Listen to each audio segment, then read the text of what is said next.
Hi guys. Hi. Welcome to another episode of Zero to Hero. Hope we're all having a good day. Another miserable day. Today it's miserable, it's overcast, and it's also very humid. It's one of those days where you wake up and you find that the entire room is just like every hard surface, like cool hard surface is just like sticky, right? Like and your skin is like sticky and it's just it's just horrible. So basically, just before I came to find you guys today, I dunked my head in a cold friggin' sink of water, which was great. Anyway, alright. So today we're doing Zero to Hero. I'm not quite sure why we're stood here. I think we were trying to check out the guild hall, maybe, or something foolish, because we don't actually have gliding. What we're actually going to do, and not having gliding, by the way, is a problem. That's going to be one of the little phases for us to actually get gliding, because for Wing 1, we need gliding. And as mushrooms as well would be nice. And for the later wings, we want more stuff too. So that's going to be fun. But for now, we're going to get our Fractal dailies as always. And we're going to see how close we're getting to actually acquiring a ring. We're of course in Fractals for the rings. As we don't have any of them yet. And once we're done with that, we're kind of done with the Fractal phase of things. And I think we're doing pretty good actually. I don't think it's too crazy. So if we just go, I guess it's a dungeon currency. Yeah, pristine fractal relics. We've already got 10. And I believe, unless it's changed a ridiculous amount, that is enough to get us one of our rings. So, actually, before I go in, let me nip to my bank. And let me just refresh myself on exactly what stat sets we're going for here. At least on the right-hand side of our bar. I'm pretty sure it was a Magi's Cleric split, wasn't it? Let's see. Oh yeah, and we already had one. Wait. So are we done with Fractals? When we're done with Fractals, the next thing is we're going for one of our weapons, and that is Tribulation Mode World 1. And we don't have an infinite continue coin. We don't have any of that kind of stuff, so it's going to take some practice. And I'm going to be in there. That was my plan after the daily Fractals today, but we might be done already. Yeah, we only need one. So we're done with Fractals? No way. Really? May Dwayna bless you. Man, I wish I could just redo this and be like, hey guys, today we're done with Fractals, blah, blah, blah, and just shoot in. Like I actually knew what was going on.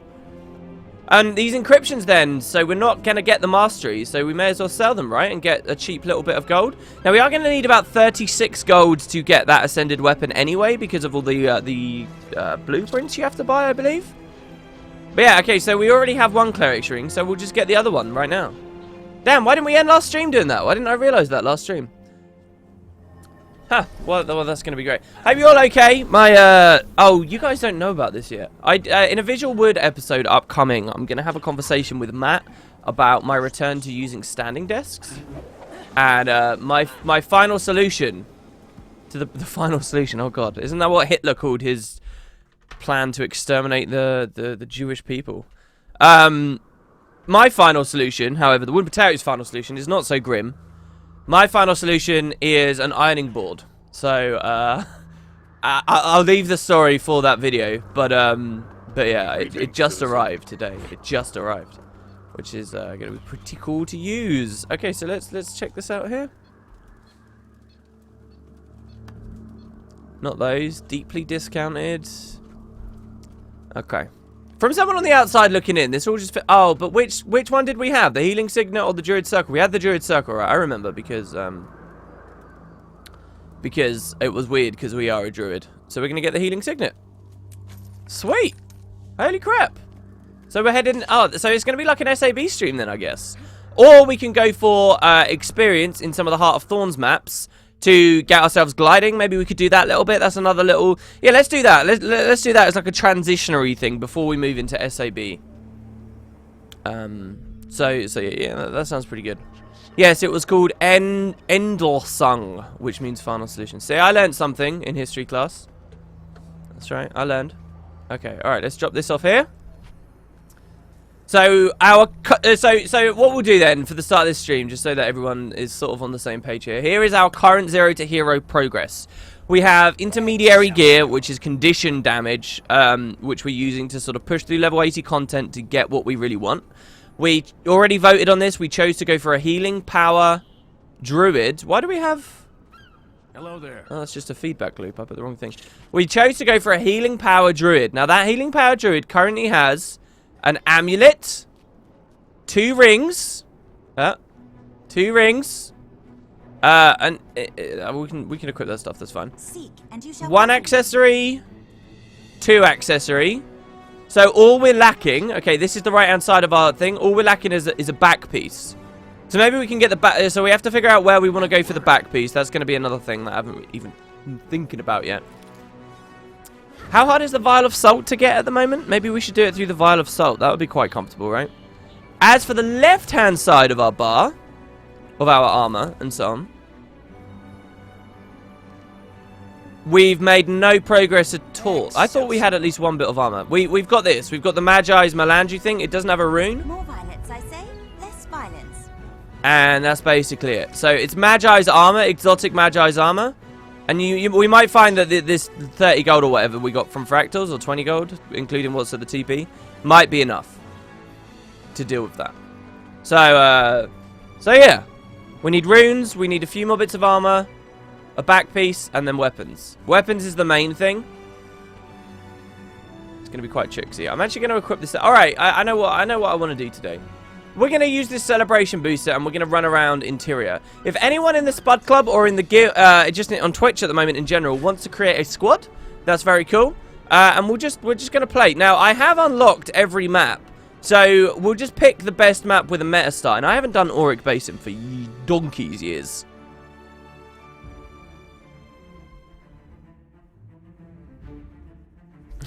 The wooden potato's final solution is not so grim. It's basically an ironing board. That's a good quote. I like that. All right, well, look, this is about to end, which means we can do a full map rotation on it if we want. All right? So if somebody gets a squad, send me a message in game, and we'll all squad up and we'll do it. This is weird. The donations should have reset this week, and they haven't. And I don't understand why, and it makes me sad. They should be weekly. Let's see here. What did I pick?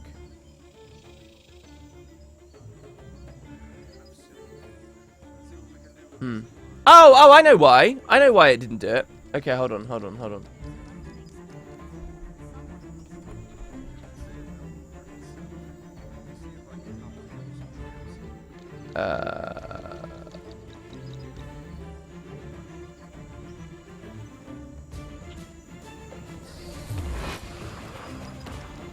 Sorry guys, riveting stuff, I know. Someone hopefully is running around trying to get a thing though. Alright.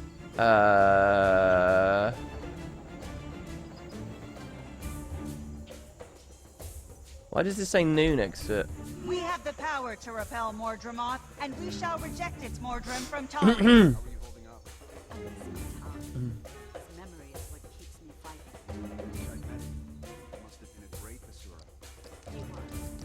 I need to bookmark this. I think I need to bookmark this. Alright, there we go. Okay, that should be working now. Alright, let's go back to Twitch, and let's go back to that.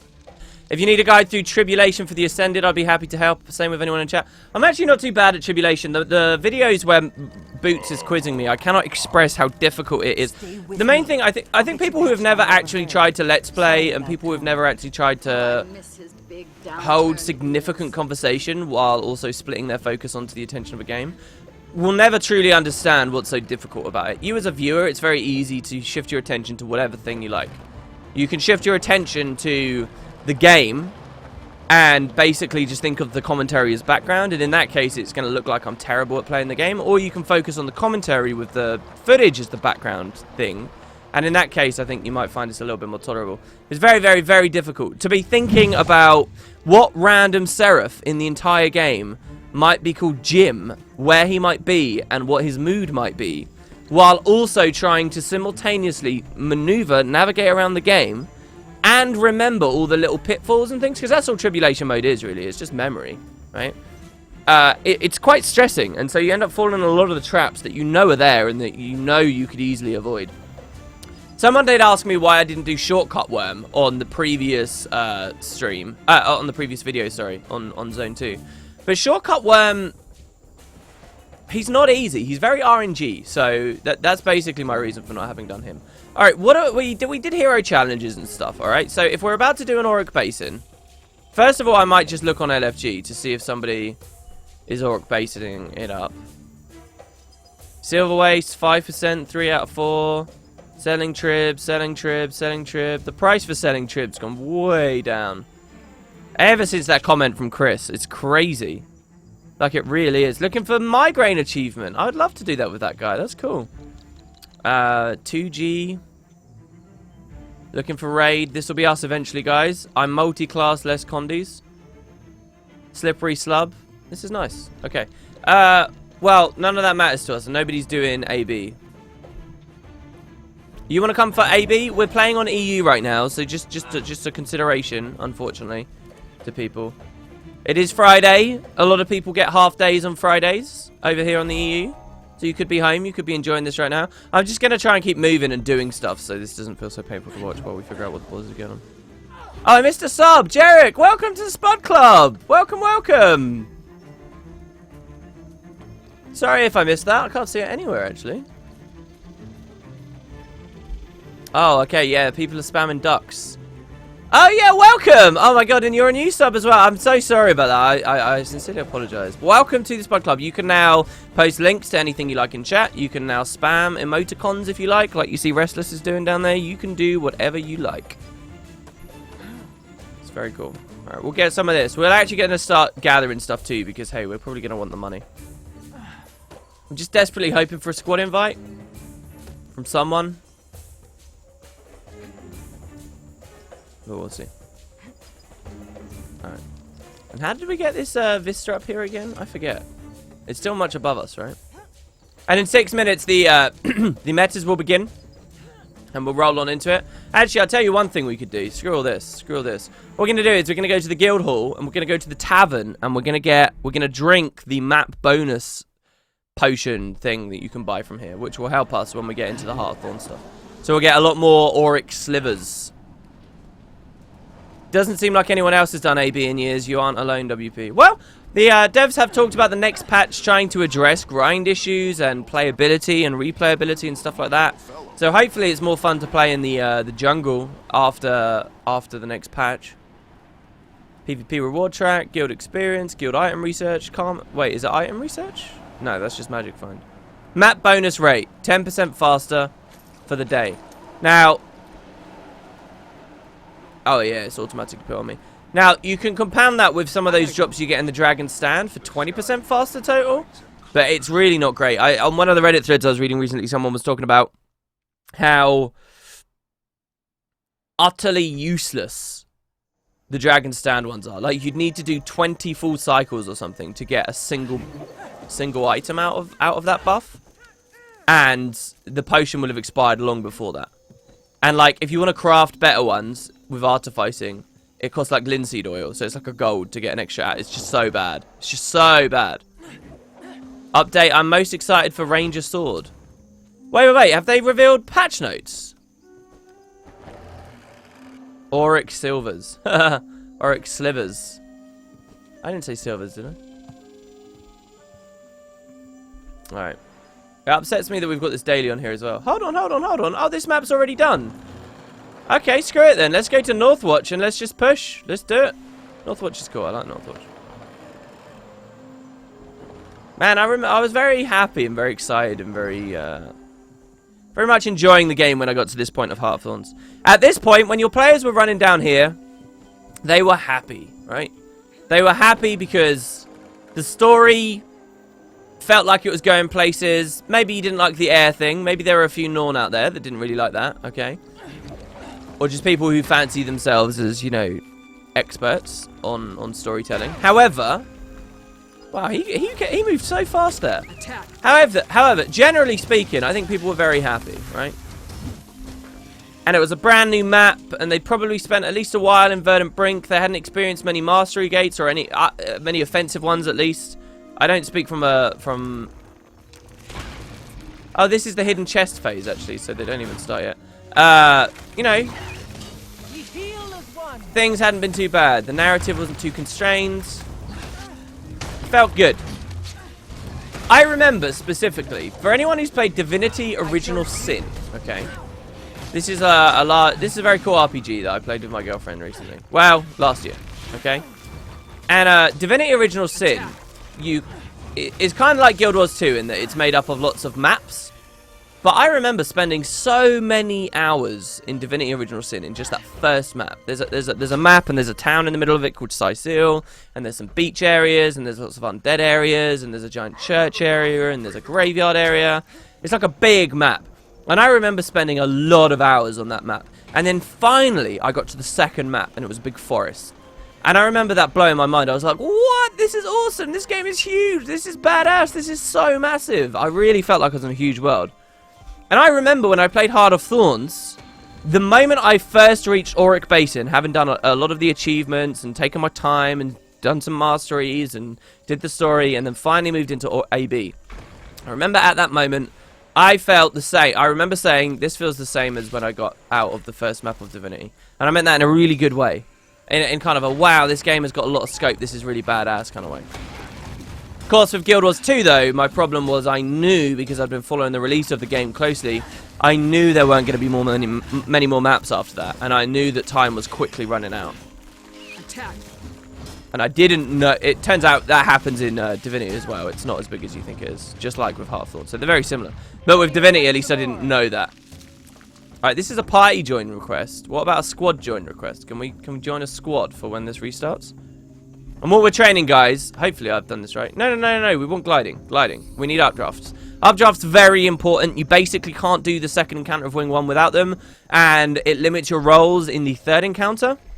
You also just cannot, you straight up can't explore to the third encounter of Wing 2 without gliding either. You need to be able to glide for these things. So gliding's very important for the current 2 wings in the game. Second most important, I think, unless I'm missing something major, outside of the raid masteries themselves, by the way, is mushrooms. See, I don't like this because we're just quite inefficiently racking up play hours waiting for the meta event to restart. And that doesn't sit right with me. Okay, this guy said, oh, wait, no! The guy in the party said this map was just successful if you want to come here instead.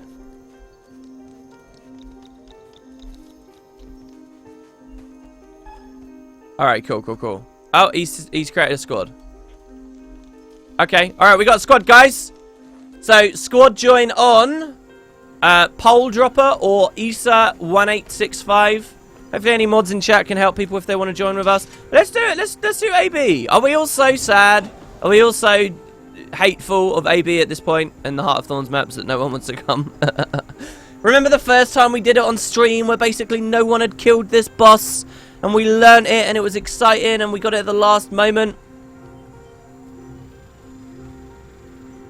Yeah, I think today's Guild Wars 2 video, there's a lot of different videos I want to make at the moment, like a lot. This is one of those rare times where I have a lot of inspiration, but I feel like I've not done the videos that I really should have. But I think today's video, I'm going to do a discussion on this widely hated on trailer that they released. Because hey, why not? And then and there's a lot of cool videos I want to do. Today's stream almost wasn't a Guild Wars 2 stream, by the way. I kind of want to do this searching for the perfect MMO in virtual reality series idea. I don't know who would come along and watch. I feel like time's ticking. Like, the longer I leave it without doing that, the worse it's going to get.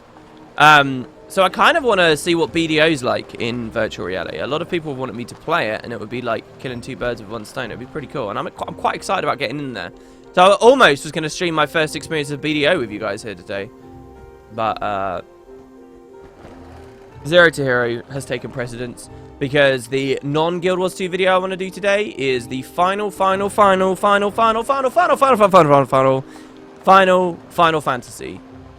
X2.5 video. It's done. It's the last. We're leaving Spirit today. It's the final video. In the meantime, I've been playing. This is weird, so you don't get the speed mushrooms. In the meantime, I've been playing a little bit of Tomb Raider. I completed Tomb Raider 2013 again, remembered what was going on in the plot.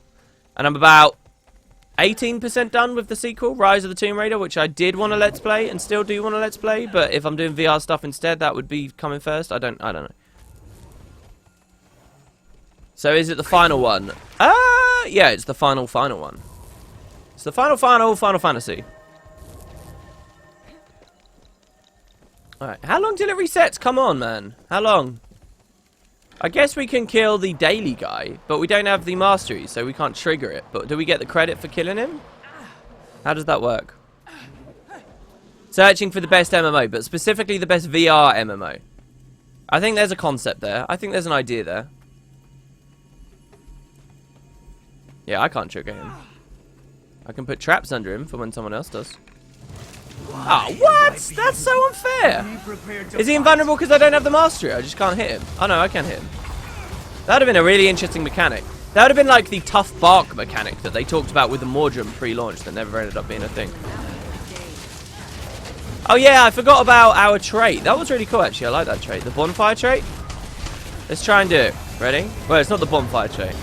It's quick load. So basically, when we weapon swap, guys, we have a trait that means the next skill we use after weapon swap cools down really fast. So bonfire should be cooling down in 25 seconds, but if I weapon swap and use it, its cooldown goes down to just 7 seconds. Oh, 8 seconds. What's really badass about this is that basically matches my weapon swap. See, ready? Weapon swap, bonfire.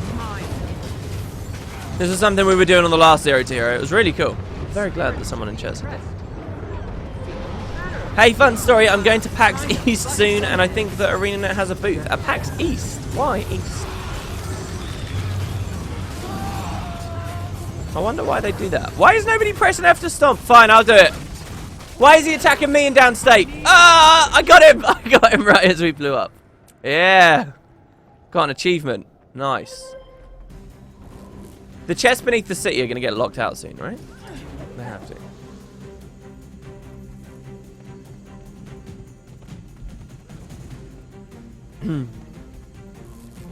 Yeah, well, I understand. No, I'm not just saying that to be stupid. I can understand ArenaNet going to PAX Prime because it's on their doorstep, and it's always been their jam, and they've always, you know, there's been something of theirs. But PAX East is like a long way to fly some of your devs out at a cost. And I mean, what benefit are they getting if they don't really have anything to show off? Anything new, anyway. That's a sad fact, right? Like, this is a good expansion, but they can't show it off anymore just because it's old.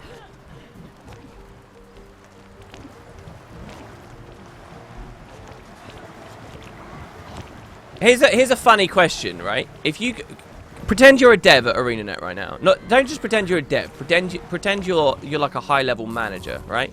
Pretend like you've got control, all right?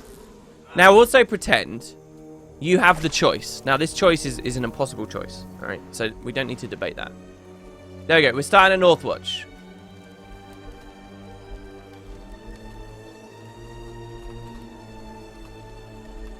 Okay. Now pretend you have this impossible choice.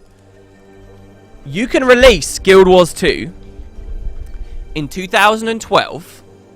Yeah, and like seriously, don't dig into this, obviously, because you know the company would go bust. You wouldn't get funding for what I'm about to suggest. Blah blah blah blah blah. Just ignore it. All right, all right.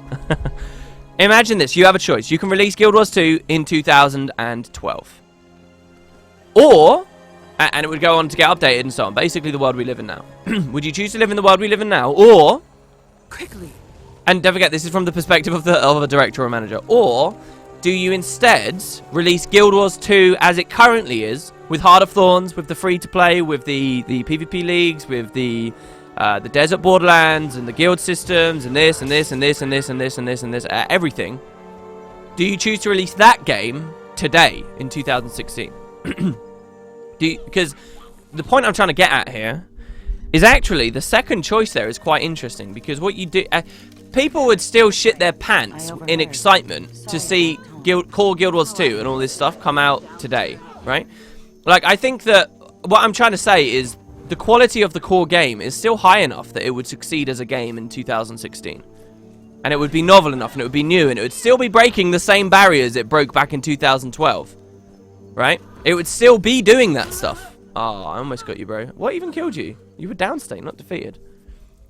Except now you'd have a fresh batch of entirely new players that have all just come in now, and all that original excitement of the big Zergs and World vs. World are there, and people's perceptions of what the game's supposed to be is going to be there. Ascended gear is already there, so you don't have to have this stupid kickback because you made exotic items too easy originally.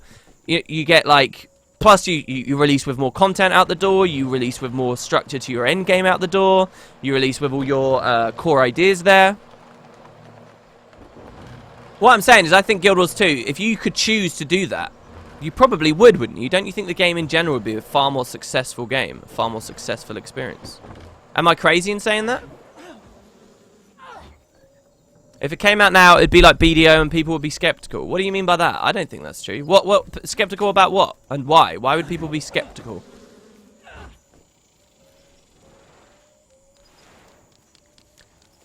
I guess if your inference there is that it's like, oh, they marketed it as an anti-grind MMO, but then if they released with masteries already there, people would hate it. I don't know whether I agree with that. I think it's very easy to lose perspective of what that anti-grind comment actually is.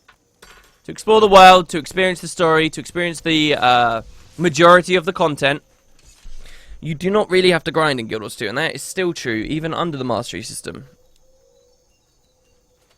Some people will flinch to hear that, but I genuinely do believe it's true. You don't need ley line gliding, for example. You don't need... the main thing you need for the jungle is regular gliding, and if you're sitting there telling me that that was a grind, and bouncing mushrooms, okay, fine. Those two, even then, what are we talking about? We're talking about 4 maps, right? Out of the, however, God, I always forget the number, of other maps in the game. So if it all released at once, I still don't think it would be that offensive. Yeah, imagine how different our lives would be if it released this month instead of 2012. I mean, the Vaporware comments, I can tell you straight away, would have been way more significant. I mean, shit, man. That would have been a difference of almost 10 years between the final updates for Guild Wars 1. But then, Guild Wars 1 would have continued getting a lot of updates. We would have had the Guild Wars Beyond in Nightfall and stuff. Okay, so right now it's just that it's a hard market for MMOs. New ones are coming out and people keep abandoning them. BDO is a good game, but everyone is waiting around for it to prove itself. Guild Wars 2 already proved itself, and I'm glad it was around years ago. That's a really, really cool perspective. I think that's pretty interesting. And I've definitely seen that sentiment with BDO. There's an eternal problem with MMOs where, despite themselves, people cannot help but compare new MMOs to established ones. And people somehow find it unacceptable that BDO is, you know, less on the content side. People found it unacceptable that Guild Wars 2 was less on the content side. People found it unacceptable that WildStar was less on the content side, but so heavily went through attunement and stuff, trying to, you know, cater to the hardcore market and, you know, basically as World of Warcraft used to alleviate this problem. People find it unacceptable because they... And it's foolish of them, and it was a well-understood fact long before Guild Wars 2 came out, and it was a well-understood fact in the Aeon community, and it was well-understood fact in the SWOTOR community before that game released. MMOs, when they release, are light on content. And it doesn't matter what you think they should be, they are not going to compare to WoW or anything else that's already had years. They're just not.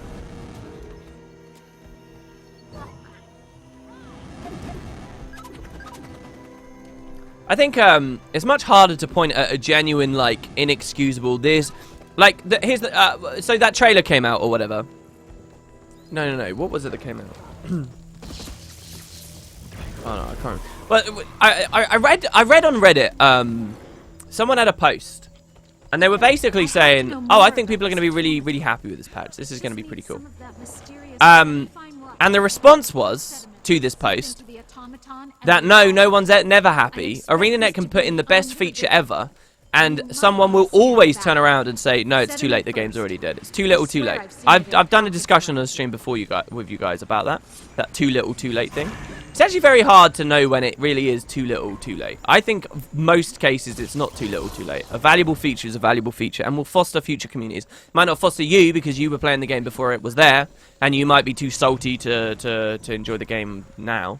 But there will be people that replace you. I think the main problem we as humans have is we don't realise how replaceable we are. We don't realise how hive, you know, we're just little insects that can easily be replaced. You know, if you get banned from someone's YouTube channel, that you are easily replaced. I see, like, quite a few of very salty YouTubers that I watch, you know, they'll just be like, oh, whatever, I'll just ban you. Doesn't matter. I'll ban you and I'll get 100 more subs in the next hour. Get over it, right? Like, and there's an element to that, to this discussion as well. Like, too little, too late. You know, oh, the World vs. World change is coming, but it's too little, too late. Even if it's really good. Too little, too late. Dead game. Yeah, you're going to be replaced by future World vs. World communities. Unfortunately, it's true. You know, they might not be as big, and the game may be on a slow decline in terms of absolute player base, but that doesn't mean there aren't people who are going to find joy in those systems. Anyway, so where do you find the true... Who is being too late to give the content to their MMO? If we can excuse an MMO for not having enough content on release, when is it not excusable? And I think that's very hard to find. I think one of the best examples I vaguely know of, and you have to take what I'm about to say with a pinch of salt because I don't actually play this MMO, but general sentiment of ESO, as far as I hear it, is that it is still pretty bad at like just generic MMO features that should be there even after quite a long period of time. And so maybe you look at stuff like that. And I think what I'm talking about there is like partying. Maybe someone in chat can that was really cool. I didn't know that those did this. Powered up. Unlocked 1 of 3 outposts. Excellent. Best MMOs are the oldest ones. Anarchy Online had great potential. EVE Online was a great MMO. Why the past tense? Yeah, well, ESO's a great example as well. As somebody just said that they heard it had a great turnaround last year. ESO's also a great example in that I never hear it really too much negative about it. People seem to have just accepted ESO's flaws for what they are and are just happy with what it's doing right. It strikes me anyway. That's about right, WP. ESO's LFG is still balked. There you go. So people just kind of go in there and experience it as like a co-op. Wasn't it last week we talked about this? ESO makes me want to die, says Wax. Jesus Christ, dude. Choice of words, man. At least you can get a solid FPS in ESO. That's a joke, but it's kind of funny. Is Guild Wars 2's terrible optimization excusable? That's a funny one, because the more time that goes by, the more excusable it is, because people's rigs generally get better, right? The need to optimize it is lessened as time goes on. To an extent, though. The funny thing is, if you go back and you mod Oblivion these days, and you try and create, you know, I'm like, oh yeah, I got a badass setup, I got this super fast CPU, and I got this sweet GPU, and oh my god, I'm going to obliterate Oblivion, I'm going to be able to run every single mod I ever wanted to before without compromise. You go in there and you realize the game engine is just so old and so poorly optimized and so incapable of taking advantage of your hardware that you still get awful frames anyway. And Guild Wars 2 already falls in the same position as that. Sorry, Wax. Resta says, I can't stand people who draw the should have been in the game 3 years ago card when there's a fix comment. It's like saying that not fixing is best. It is literally the best example of cutting off your nose to spite your face. You need to learn when to slap at the devs and be salty, right? All you do is drain passion from the people who are producing the game by doing that. You know? People wanted it, like, and the best example, I love this example, alright? Feature Pack 1, the wardrobe, alright? A robust, smart transmutation system, among many other positive features for the game, but let's focus on this one for Feature Pack 1. Comes into the game. I remember so many people said, no, it's too little, too late. Like, what are you talking about? Too little, too late. No, the game's already dead, mate. No, it's never going to be any good. Ignore it. You're just looking for justifications to move on. You want to move on, move on. Don't be a bitch about it. Right? All you do with that is there's a perfectly good feature that has been added. Someone spent a lot of time and effort programming it, figuring it out, working out the UI, having meetings about it, you know, and finally getting the implementation just right. And instead of being... Ooh, I almost wanted to say applauded there. Maybe applauded is a terrible word. But instead of being appreciated, even slightly for it, you get these twats going, nah, too little, too late, I'm not going to appreciate it. It's just dumb. Anyway, we have literally had this rant before. I'm not doing it again. Pokey3 says, waiting for adjusted engine to remove unnecessary water from under the maps. Sorry, map breakers in patch notes. One day, maybe. That, to me, dude, is probably, I would say, never going to happen. I've started watching a Let's Play. I've told you guys before that the way I kind of watch YouTube is I have some like mainstay channels that I watch most nights before I go to sleep or whatever. Sometimes, though, I get really hooked on a series. I find someone new, and I'll go crazy on it, and that's when I really, really like LPs. I'm actually, if you guys want to watch a really, really, really interesting Let's Play, if you're interested in going into game development, if you are in game development, if you just enjoy games in general, and if you enjoyed the Ratchet and Clank games in your childhood for the PlayStation 2, just as I did, one of my favorite Let's Plays, currently, definitely, you know, but maybe on all of YouTube, a really, really, really interesting Let's Play is a Let's Play two ex-Insomniac developers produce of Ratchet and Clank Going Commando and Ratchet and Clank Up Your Arsenal. And they sit down, they play it. It's a Let's Play of these two guys giving co-commentary, but they worked at Insomniac and they talked about, you know, the various developments with the game and stuff. It was really, really, really interesting. Very, very, very cool. And they're chill, they're laid-back guys, they're cool guys to listen to. Very fun Let's Play. And, you know, it's more insights into, you know, the way that development can work in various companies behind the scenes and stuff. Anyway, the reason I'm talking about this is you just mentioned the water plane beneath maps. Well, that's a really common thing in a lot of games. A lot of games. You basically you choose an arbitrary point on the Z-axis of your engine or whatever to be the water plane level. And if the player is ever detected as being below that level, you put them into like swim mode. And what you do is you apply like a shader or something that is then that water level visibly. And anyway, the Ratchet and Clank games, there's a whole episode on their Let's Play where they're talking about a level where they actually enabled the player to be beneath that water plane but not be in swim mode, and how they disabled it. And this allowed them to have a map where, and this is something Guild Wars 2 never does. So Guild Wars 2 is exactly the same, alright, exactly the same. There is always that water plane beneath us. But, so what they wanted in Ratchet and Clank, they were in the same situation, is what they wanted was for us down in this pit down here, okay, they wanted us to be playing in this area down here, and then they wanted us to come up, right, and climb quite high up, so to get back out of the pit. I don't know why I came all the way down here just to demonstrate this to you guys. But when we like crest this horizon up here, why are there no bouncing mushrooms nearby? Alright. And we climb up this cliff. They wanted it so that we see a pool of water like here. Like right here where the speed mushroom is. Here. So we can be lower than where the water is and yet see the water here, and it lets you create like a more interesting environment. Guild Wars 2 never does that. You will never find a lake like up in the trees in Auric Basin that you can swim around in the bough of that tree right up there or something like that. You never see it. And that could be quite cool for Guild Wars 2, couldn't it? So the way they did it in Ratchet was, though you can see the water, you can't actually swim in it. So it was more just an environment thing, and what they just did was they disabled this mechanism. It's kind of cool, and in theory, because Guild Wars 2 does the map thing as well, ArenaNet could do something like that. It just probably wouldn't be worthwhile. Like a map with no underwater combat, but that allows them to show us, you know, pools of water in the distance that we can't actually get to and stuff like that. It would be a potential, a thing that they could do, I think, anyway. But a lot of games do that. Guild Wars 1 did that. It's so heavily ingrained in the engine. I just can't imagine a world where there's never any water under us at all anymore. The best thing they can do, though, is stop rendering that water, or stop... well, maybe they don't render it. I don't know, though. Right now, I shouldn't see an FPS difference when I turn on reflections. Ready? We're getting 70 at the moment. And now we're getting 60. Why? What is currently reflecting something? And I believe what's dragging that down, what's causing such a big FPS hit, is because there's water under us, just beneath this thin layer of, you know, ground here.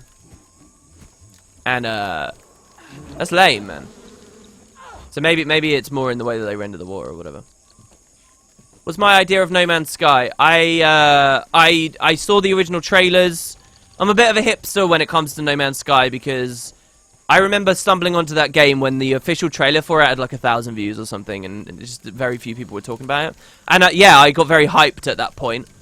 Then the hype for the game got huge, and suddenly it was getting 1 million views, and it was spiraling out of control. And at that point, I realized it was going to be Spore 2.0. I shouldn't say that. Let me take that back. At that point, I suspected it will probably become Spore 2.0. And then I stopped watching media about it. Because I feel like when you got a game that so many people are talking about, it's going to be judged to some unattainable level. And I think that it's a very dangerous trap a lot of developers fall into, where they think they can randomly generate content. meaningful content and truly varied content that players aren't gonna... Human beings are very, very, very good at recognizing patterns, and they will recognize the way you are generating your content very quickly, and I think that it's going to be quite easy for that game to fall flat on its face. Any interest in playing Firework? It feels like a lot for a game for you. Actually, yes. I want to play that in VR. I don't know whether it would be something I'd do on a channel or something. If there was ever a day where I stopped streaming Guild Wars 2 but kept streaming, what you'd probably find me doing is streaming VR experiences like that. Firewatch, and we'd hang out and we'd chill and we'd play games like that together. Because I really don't have space for an entire Firewatch Let's Play on the channel, I don't think. And I don't have time to create another channel or to, you know, start doing Let's Plays on Concrete Ducks. And I certainly don't have the viewership to make that a meaningful way to spend my time. And we don't have the space on Visual Wood either. So, yeah. Probably be a stream thing. WP, I'm really not into the gameplay of Guild Wars 1, and I only really play it to expand my knowledge on the universe. Do I miss a lot of content if I only play the primary story missions? Yes, you do. It depends, though, based on the campaign you're running. I would say you miss the least with Eye of the North, but Eye of the North even still has a couple of really, really important side quests that you... they're an absolute must to play. Alright? Prophecies specifically, Prophecies is so bad at telling its story. If all you do is play the primary missions, you're just going to get a vague understanding of what's going on. It's going to be kind of lame. You know, especially in... And the other thing about Prophecies, by the way, is it has a lot of side quests in pre-searing. And then it has a lot of side quests in Ascalon post-searing. And then it has a reasonable amount of side quests in the Northern Shiver Peaks. And then it has some side quests in Kryta. And then it has basically no side quests in the Maguma Jungle. And then it has basically no side quests in the Crystal Desert. And then it has basically no side quests in the Southern Shiver Peaks. But it gets a little bit better because you can do your secondary profession quests. And then it has basically none in the Fire Island chain. So it just goes down and down and down and down and down. But of what's there, often it's quite important stuff. And especially to really appreciate Ascalon, you want to be doing those side quests. Like, you want to be doing the quests where you learn about Ambassador Zane, and you want to be doing the quests about Lady Althea. Factions, actually, is probably the best one in terms of just playing the core content. Factions has a lot of side quests, but often they are very fillery side quests, in my opinion.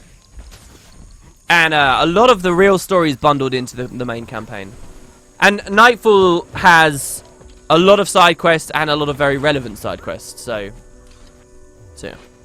I don't know. I'm just saying I think you'd miss a lot if that's all you did, and that's a shame. Guild Wars 1 is terrible at telling its story. It's awful. It's got a great story. It's the same chap as Guild Wars 2. Great story is there. Actually, it's not. Guild Wars 2 is reversed since Heart of Thorns. It used to be both Guild Wars 1 and Guild Wars 2 had fantastic worlds, great stories, but to actually appreciate it as a player, you were being asked to jump through so many hoops. You know, one of the most basic hoops for Guild Wars 1, principally speaking, being the fact that they were just giant walls of text that most people weren't interested in. And the cutscenes were these awfully voice-acted things. And, you know, the more complicated hoops being that you'd have to find really obscure little quests. My favourite example is Prophecies of Guild Wars 1, where in Prophecies, you go to Kryta, and you're on the side of the White Mantle. And then you go to the Maguma Jungle, find out the White Mantle are evil. And for a very, very, very, very brief moment, you return to Kryta before going to the Crystal Desert. Now, if all you're doing is playing the core story, you do one mission, which leads you directly into the mission outpost of another mission, which leads you directly into a mission that teleports you to the Crystal Desert. All you have to do is click enter mission and you're done. But for that brief moment, you're back in Kryta. And for that brief moment, if you choose to arbitrarily and randomly explore off somewhere else, you find a small outpost which tells you incredibly important, which leads you to a quest which gives you incredibly important story about the royal family of Kryta. Like, super important. And a lot of the quests are out of sync. The original time that you're in Kryta, you're on the side of the White Mantle, but if you end up going to the Tomb of the Primeval... Jesus Christ. Not Tomb of the Primeval Kings. Temple of the Aegis. If you end up going to the Temple of the Aegis slightly too soon, you can get all these quests that are completely out of sync that basically reveal that the white mantle are evil already, and like just all this, it's just terrible, right? Good example. Anyway, it used to be that both Guild Wars 1 and Guild Wars 2 had great stories, great worlds, great stories, but told incredibly poorly. For different reasons, for the both of them. And now, unfortunately, Guild Wars 2's flipped, in that really, I think its main story is kind of weak now. I don't really like its main story very much anymore. The dragons, I don't really think are great threats. There's not good, particularly interesting depth. I don't identify with many of the characters. I don't feel like the characters are really very well written or acted in many cases. And that's a real shame. So, for example, yesterday, for people just watching this VOD, last night I did Sabotage 2, a video where I did a trivia quiz with Bootspur. And in said quiz, he asked me this: what is the name of Lady Casmire's brother? I didn't even know the answer to that question. Right? I didn't even know that one of the core characters... And I'm not making excuses for myself. That's pretty bad that I didn't know that. And I also claim to care about the story. But I would at least say I'm someone who wants to care a lot about the story, and who has read the blog post, and who has paid attention to every mission he's ever done. And I didn't even know that. And I mean, maybe that the fact that brother exists isn't a core part of the story or whatever, but I do think it's maybe a bit of a sign that the story just... So anyway, it's flipped. Now the story itself is pretty crap and pretty small scope and pretty uninteresting, and I don't really like many of the characters. But they told it really well. With Heart Thorns, they told it really well. They told the story better than they ever have before. I would say that. The quality of the storytelling's gone way up. But it's just a bit naff now to me. I don't know. Maybe there's something unfair that I'm missing here. But yeah, I feel like it's flipped since Heart Thorns. Am I the only one getting horrible artifacts on the stream? Actually, you've just reminded me that last week we dropped the stream quality because I was rendering, and we never put it back up. So let's get it back, shall we? Boom, there you go.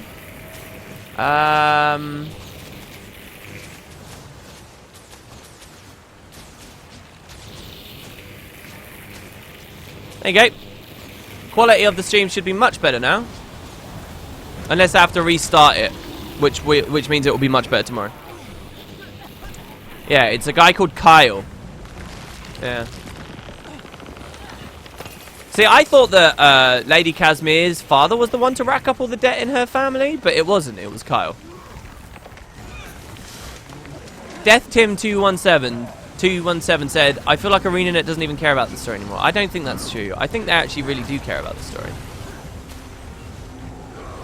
I really do think that they care about the story.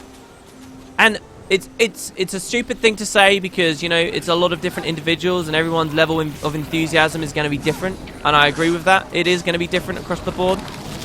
But I think generally speaking, if you took an aggregate, I feel like they probably do really care about it.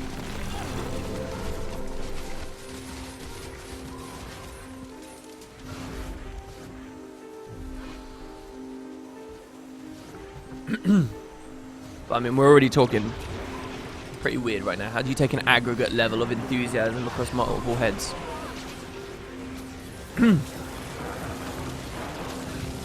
There's Zephyr said, you mentioned a while back that you were playing the new Tomb Raider. Are you recording a Let's Play? I loved the Tomb Raider 2013 Let's Play. Yeah, I am actually. Well, okay. I played Tomb Raider 2013 specifically so that I could play Rise of the Tomb Raider and get hyped about it. You guys might have actually saw there was a tweet that I put out the other day where I said, whoa! I'm like 2 minutes into the game and they already mentioned Trinity. This is badass. I do want to do a Let's Play of it. I don't know how much I'm enjoying the game right now, though. Honestly, Rise of the Tomb Raider? I don't know how much I'm enjoying the game. And it's kind of bad timing because I'm super enjoying virtual reality stuff. So, it's kind of been a bit hard. But we'll see. I think it's still very likely that I will do that. It's been a long-standing thing that I've been telling people I would do, so I feel like if I can do that Let's Play, I will finally be in, you know, a world for the first time in a couple of years where I don't have any more promises to keep to people, if you get what I mean. Map narrowed in progress. I don't know whether I really like having the sword here. I feel like my damage just goes way down when I have the sword. Don't forget, guys, if you want to play with us, you're absolutely welcome to. you could just squad join on us. Hopefully a couple of mods will let you know in chat.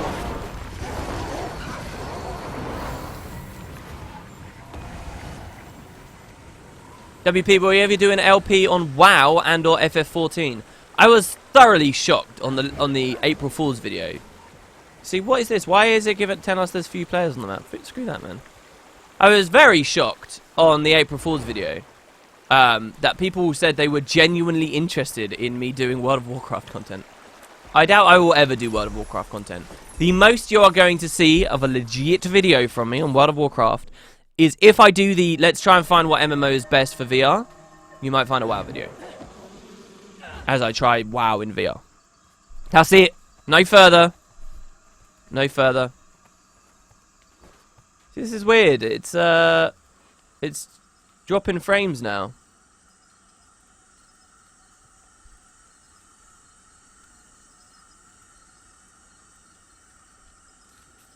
WP, have you heard that Ranger Greatsword sword hand one-handed gets revamped on the 19th? Actually, yes. Well, early on the stream, yes.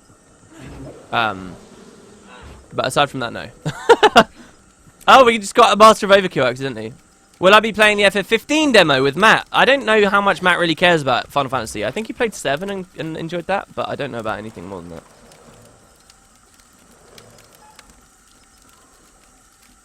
This is annoying. It's dropping frames super quickly. I'm not rendering this time. No, but if story was a priority for ArenaNet, wouldn't they have been working on Living World Season 3 from before, so it wouldn't be such a long break? Who knows what their complications were? Who knows? But I think there were quite clearly complications. It's the kind of thing I would like to hear them say, but maybe it's not in their best interest to say. Right, like, you know, what if the answer to this problem is, yeah, we had a dev who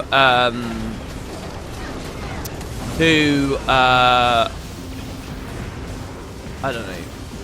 What if the answer is something very childish, okay? What if the answer is something really that everyone's just going to think, wow, that's really dumb. But, you know, life is life, and sometimes childish and stupid stuff happens, and you know, what is it? How does that behoove ArenaNet to tell us about that? It doesn't really. Just face facts. We're in the situation where we haven't had Living World for ages, for whatever reason, and they're doing their best to fix it. Question mark? Yeah, I get it. It feels like a bit of a fob off.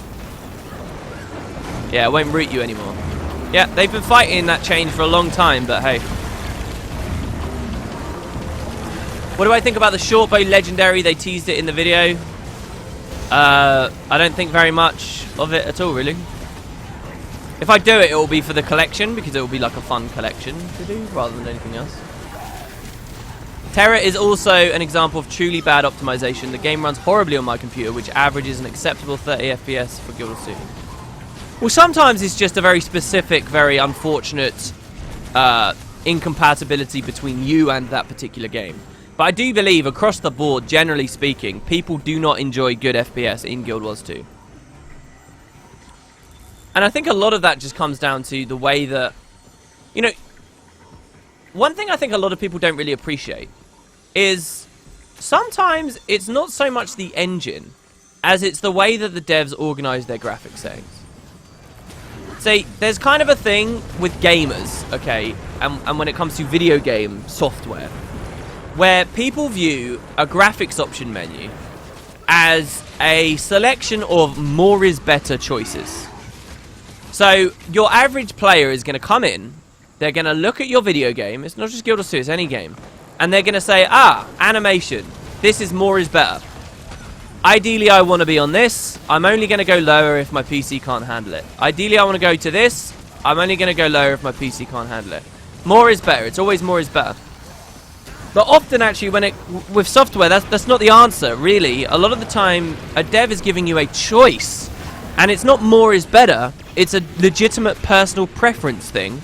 Or it's a, or it's, you know, the thing lower on the list might be just something for niche scenarios. And really, most other people should be using something else, right? And unfortunately, what this means is because there's that idea in most of our heads as players, we'll look at a menu like this and we'll just try and max it all out, and that's a very bad thing when it comes to Guild Wars 2, because in a lot of these, more is not better, alright? And people just don't know that. Shadows, for example. I am running with shadows none. The difference in actual perceptible quality between shadows on high, okay, such as here, and shadows on ultra, such as here. Who saw the difference there in this shadow? Let's go again, shall we? Ready? Oh. Oh. But who's seeing the difference on my frames? Okay, especially when we look out far away. Who's seeing the difference on my frames? 50 frames. Actually, this isn't hitting my frames at all. That's a terrible example. Terrible example. But still, okay, so the point is, what is actually the difference here? It's not necessarily more is better. It's almost a personal preference thing. So what's actually happening here is on shadows of high, okay, as I move, you're going to find a sphere out here that moves with me as it brings the shadows into detail. This is also a terrible example, like an awful example. How can I show this to people? Basically, I'm not showing you what this is. But on Ultra, there you go, you can see it. So on Ultra, we're getting shadows all the way back here. Maybe you don't care about that. That's the difference. That's where all your extra frames are coming from. It's all the way over there. Anyway, that's a bad example. The best example is post-processing. Post-processing, ArenaNet have just bundled in a bunch of a huge amount of random and obnoxious different post-processing effects, when ideally these should all be different checkboxes. If you go post-processing low, it adds bloom, depth blur, portal distortion, character outlines to increase quality. If we go post-processing high, in addition to the things on low, it also now adds light rays, tinting, and other effects. Well, what if I want the tinting from high, but I don't want the bloom and the character outlines from low? You should see here, these are personal preference choices. And ideally, what these should be is all a bunch of different checkboxes. But ArenaNet haven't done that. They bundled them all in together. Meaning, in the end, I use none and use my own post-processing reshade to get what I want. And so, to go back to the original point, we're talking about, you know, how well optimized is Guild Wars 2? Guild Wars 2, in general, might be well optimized. But because everyone looks at these settings as more is better settings, they push themselves into weird... Wow, we've got Ultra Spud, Sebastian! Thank you, Ultra Spud Sebastian, for the £5. You now, if you like, can choose a Spud for our next batch. We got one for last week. All you have to do is just send me a message. Thank you, dude. I really appreciate that. Yeah, so the game may be well optimized, but just because the devs throw in, as you know, ultra shadows, which are super not optimized, people add it, and then you get like this poor perception of the optimization of the engine. Now, I just did that entire discussion. It just so happens, I believe, even accounting for all of this, even when you try and push it to a nice place, it's still awfully optimized, and mostly it's the culling. Right? Mostly it's the culling. If right now we're getting 54 frames, that's very cool, wooden potatoes. That's awesome for you. But honestly, if we max out the culling, you know, we go down to 28. We go way lower, and it's just because I'm very aggressive about my culling. Because I don't need to see all this crap on my screen anyway. The most beautiful I think you can get the game is this, and then also under your general settings, you turn off show all player names. I think, generally speaking, this is as beautiful as it can get. But even then, I mean, look at it, like, really. It's just a mess.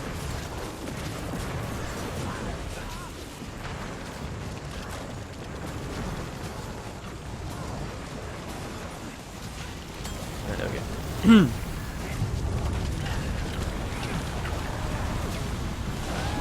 Thank you, Sebastian. Again, that's really awesome. Hi, WP. Would you be willing to do an invite and then kick my second and third account both on Sunday?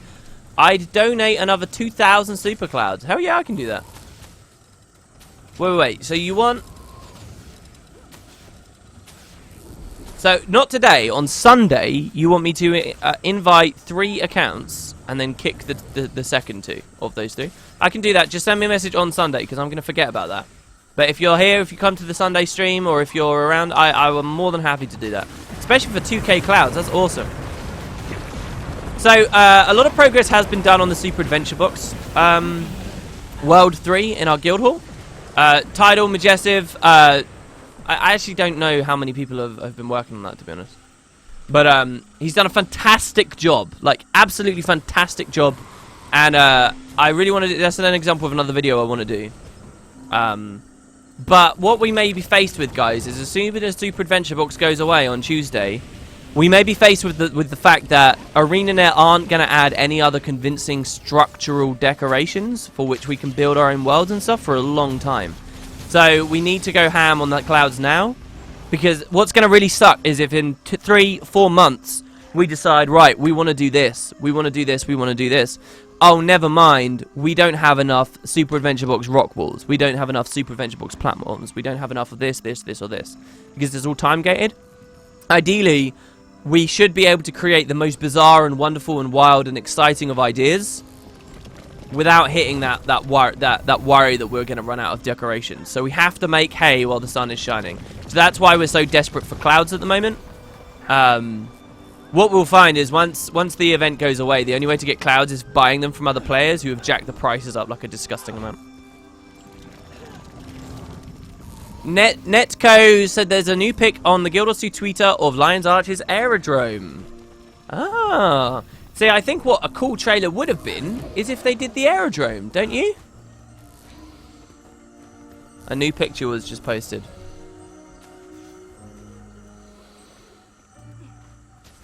Neat, a new area in Lion's Arch. Yeah, I mean, I don't know why the teaser trailer never showed this area off. Because it's basically, it's one of the cooler things of the patch, right? I actually haven't seen this picture of it, though. Let me have a look. Let's go to tweeters.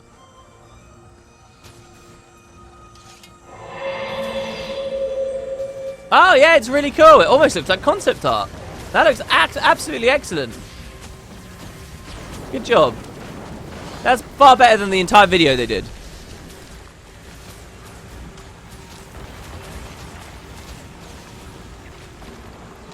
Yes, that does look like a raid portal. I wouldn't get your hopes up and expect a new raid, though.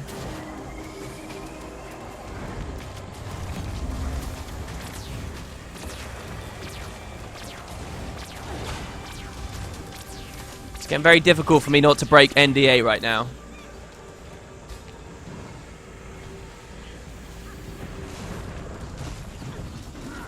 However, I will say, this isn't breaking NDA.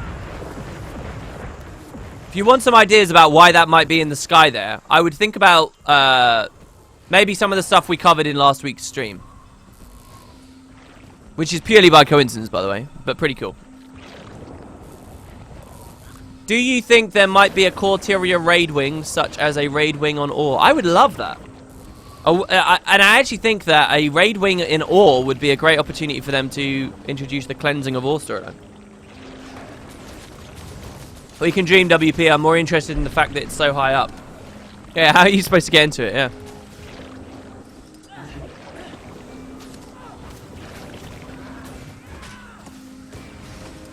Maybe this means new Lion's Arch loading screen without blue suit men, motorboats, and cars. Hell yeah, I would love that. I cannot stand that. Actually, the next episode of the Super Q&A, someone's asking me about that, I think.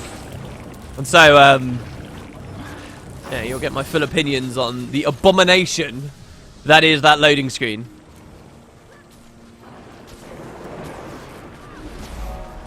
Tell us, high horse, high horse, high horse. Look, I'm only going to tell the ultra spud at the end of the stream. Oh my god. Tell us your secrets.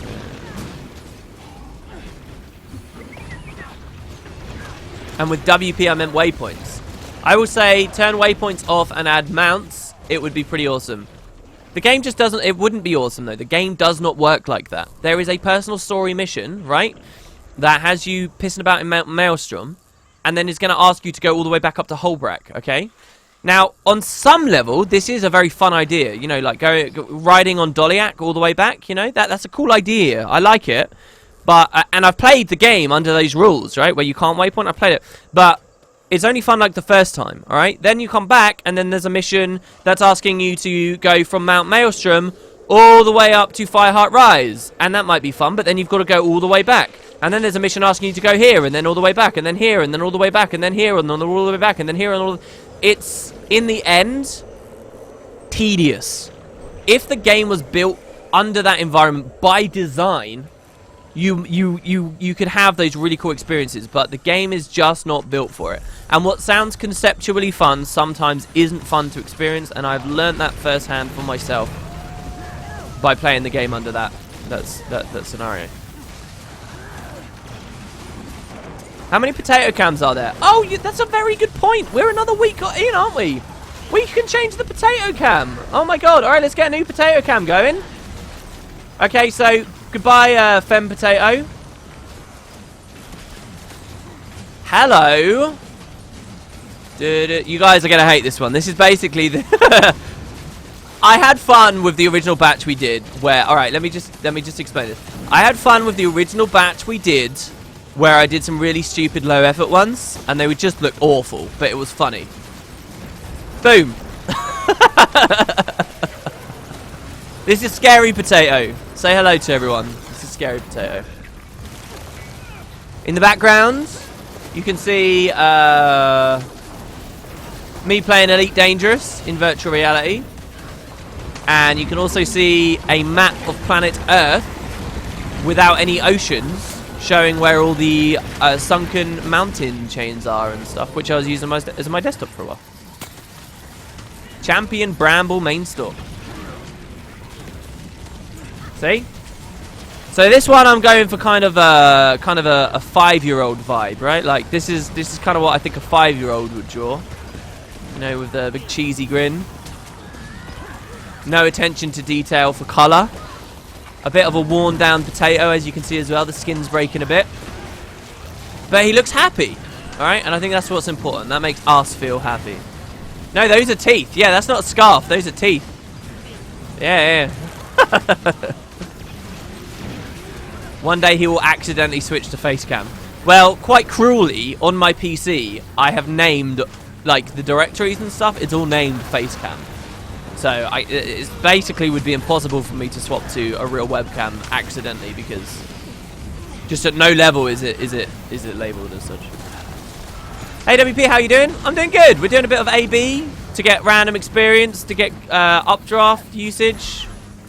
It's going pretty bloody slow, to be honest with you. Much slower than when I played Heart of Thorns at launch, where I used boosters. It's been a little bit eye-opening. I don't know why we're really doing this now. It'd probably be much better to do this after the patch, but hey, whatever. Oh, I have a love heart on me. Oh.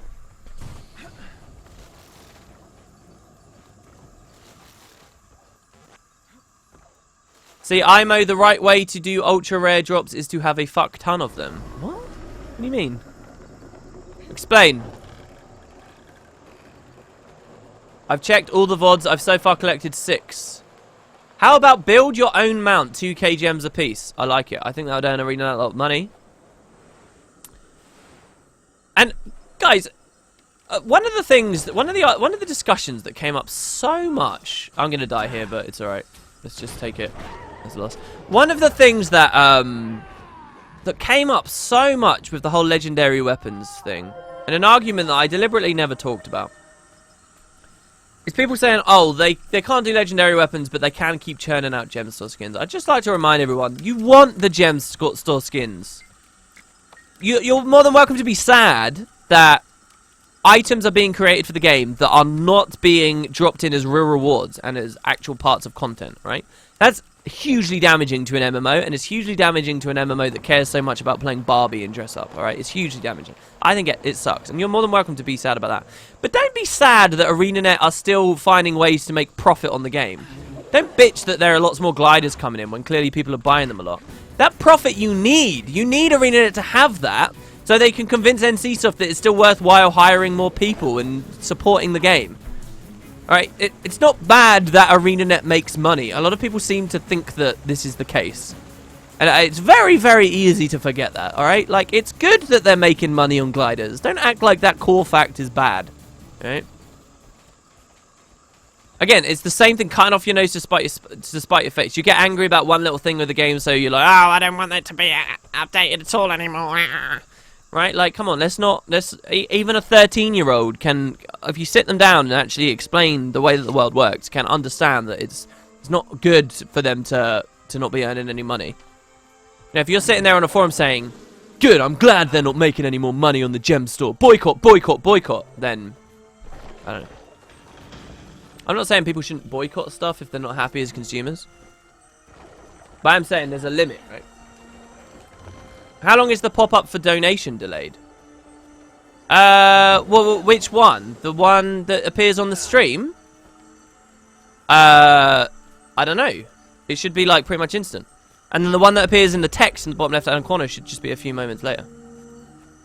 But the Ultra Spud is the top donator, not the most recent.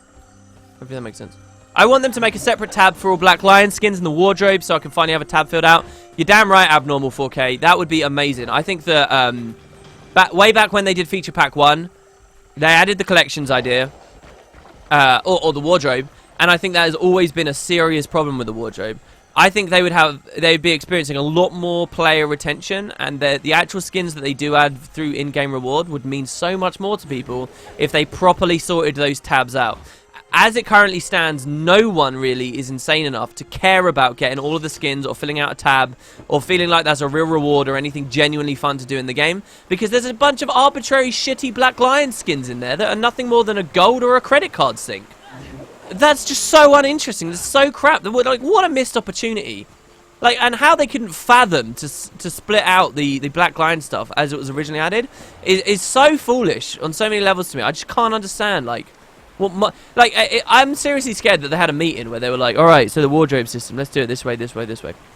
And some poor junior dev turns around and says, hold on, should we split up the Black Lion? I'm terrified that this happened, right? Should we split away the Black Lion weapons? Should we do it so that people actually feel the need to collect? And then you have big senior developer who says, no, let's not do that. Let's have the Black Lion skins in there as well, haha, because then people will want to buy and they'll want to collect, ha. Let's money grab.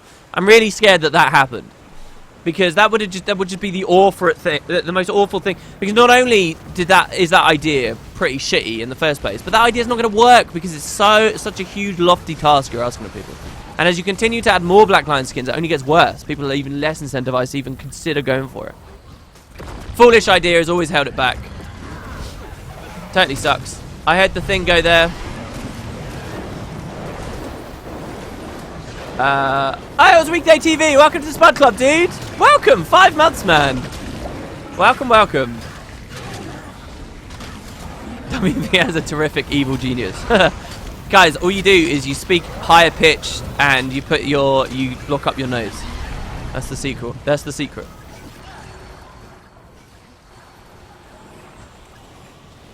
I legit can't tell how serious you're being. Wait, about what?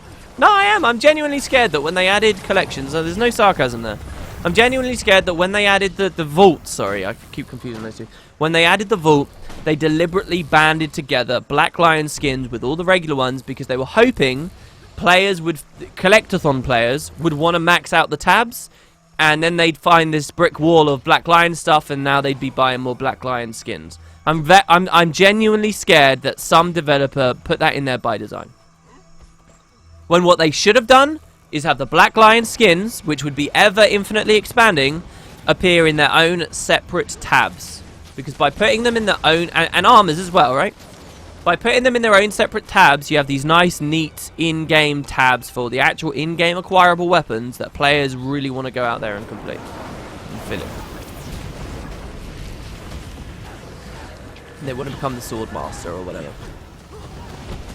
Sounded like Skeletor from He-Man. Skeletor was pretty badass. I donated like 8 minutes ago and it was higher. I want to choose the potato. But it didn't show. Really, dude? I'm sorry about that. Hold on, let me have a look here. I have no idea why it wouldn't have shown. Let's see. What did you donate through, dude? Because... was it the link below that you clicked to do it? Have I been getting donations that haven't been showing up? It doesn't say anyone's done anything like that. Sorry to bog the talk down with this, guys. Let me just like straight up go to PayPal.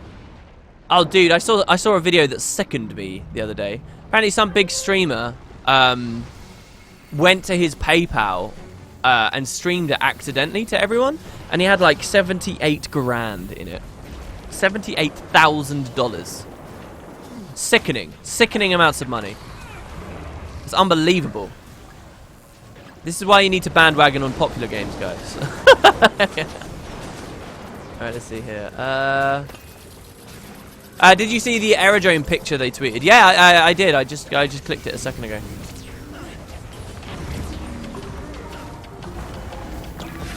Jericho said yes, it was the link below.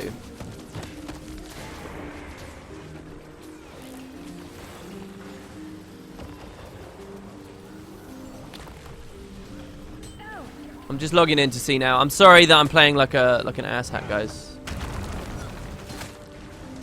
Yeah, I think it was that Psy Syndicate guy. Yeah, you donated $8. I see it here. It says unclaimed though. I don't know what unclaimed means. Yours says unclaimed, and any other one just goes through normally. So do I have to claim that for it to show up?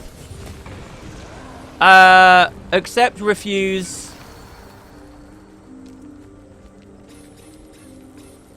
I'm going to accept it. Accept this payment and convert it to £5.71. Submit. So yeah, you did. You beat our previous friend Sebastian by just a couple of. There you go. Did I get it there? Did it work? Yeah. Love what you do. I've learned so much from. Oh my god, I missed the damn update. Jesus Christ. Thank you very much. There you go. All right, we got it to work. We got it to work. I've learned so much from the streams and the videos. Keep up. Thank you very much. I really appreciate that. And if you would like to pick a spud like this beautiful red cheesy grinny man here, you're more than welcome to. Grow Score also showed his Twitch alerts account. He's had 100k in the last year. Ugh. See, I'm not upset that people earn money on the internet, right? Like, obviously that's the dream. Obviously that's, you know, that's great for those people.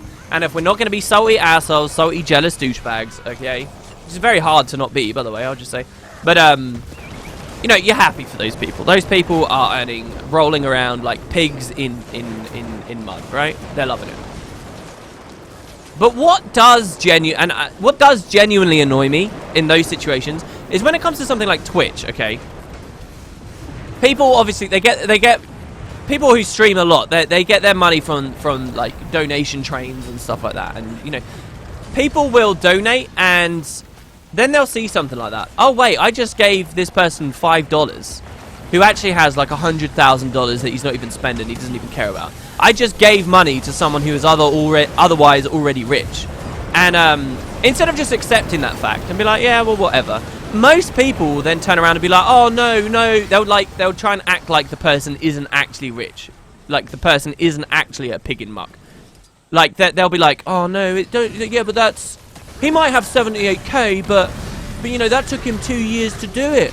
And he lives at home and doesn't pay rent. Like it's some kind. These were comments I saw in this syndicate thing or whatever it is. Like these are somehow excuses or something. Like, so what? He's had a cushy life where he doesn't even pay rent. You know, I'm still at home myself. I still pay rent. I think anyone should be paying rent. I'm kind of the. You'll find a lot of British people like this, guys, where I kind of believe like as soon as you're 16, you get a job, you pay rent, and that's kind of the way it goes, right? Just because you're at home, it doesn't mean you should be living rent-free when you're a perfectly capable adult of going out there and having a job. And that's the way I've always lived my life. But there's kind of this thing where people will be like, oh, no, it's not really that much. It's not really that much. You know, if you average it out over this, and this. You know, completely not even talking about the fact that this is just the dude's PayPal and he's presumably got a shit ton in his own bank account and stuff. It's fine. If you want to donate to people who are already rich, fine. But don't pretend like they really need it, right? It's like when some of these huge YouTubers or streamers or whatever, they do like sponsorship videos, and they'll do videos, you know, paid promos and brand deals and stuff, right? Call a spade, right? This isn't your favorite YouTuber who gets millions of views every day. This isn't them just trying to get by. This isn't them, you know, just trying to make ends meet and just trying to do this and do. This is them using you as a commodity, as an audience, and this is you being. This isn't because they care about you or they care about the game or anything like that. This is them using you to earn money. You are being used, and that's the way it is. Now, you can be okay with that, but don't pretend like it's something that it's not. That's what always frustrates me. You know, people who like rush to the defense. Oh yeah, that's anyway. I feel like this is one of those conversations that it's hard to articulate what I'm trying to say without sounding like a complete douchebag. But hey, there you go. I think it's more of a tip than a donation nowadays. People give them money because they like them. Yeah, and that's fine, right? Like, it's fine if you do that. It's fine. And it's fine for the person who's receiving that. The only bit that annoys me is when people act like, you know, it's not really that much, or it's not really a big deal, or you know...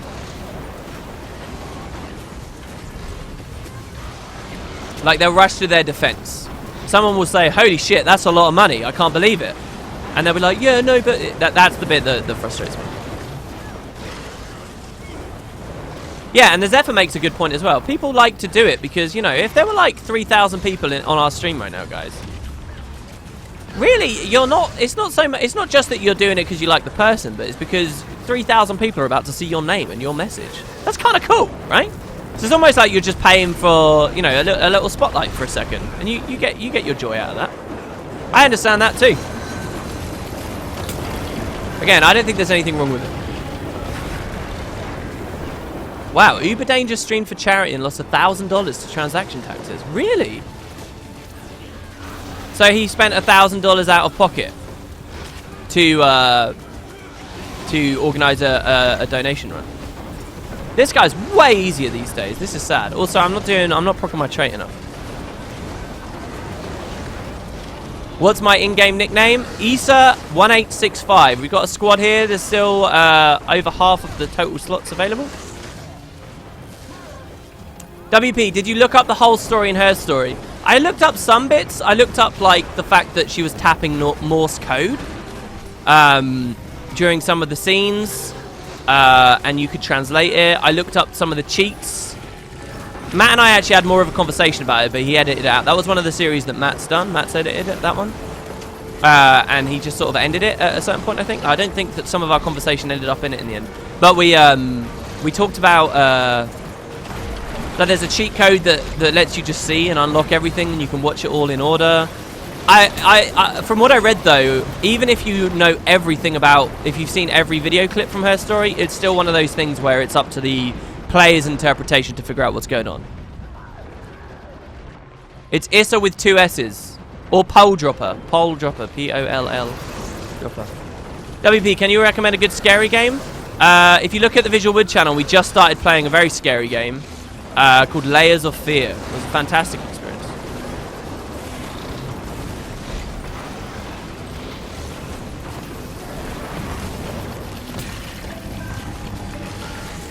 I don't personally donate, but it's hilarious to watch those streamers. Wait, which streamers are those? Waldeer.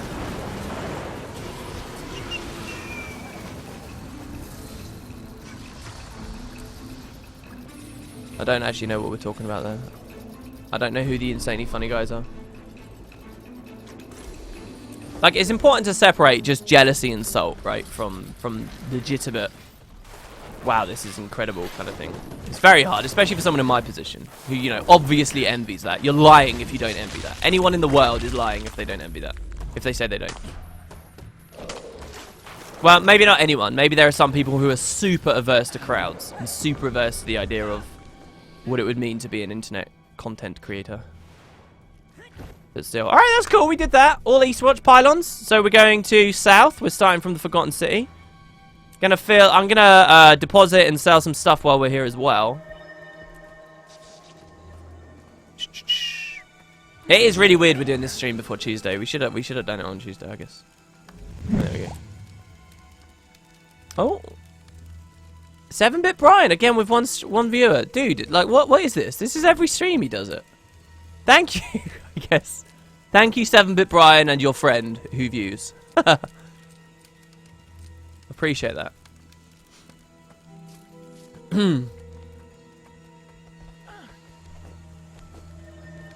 Almost anything can be funny. You just need a broken moral compass. Well, that's a funny thing, actually. Why are racist jokes and sexist jokes and jokes about disasters while the disaster is still ongoing? Why is that stuff funny? It's funny because it's inappropriate. It's funny because it's unexpected. When something's funny, it's generally just your brain being tickled because something unexpected or unpredictable has happened in a very certain frame.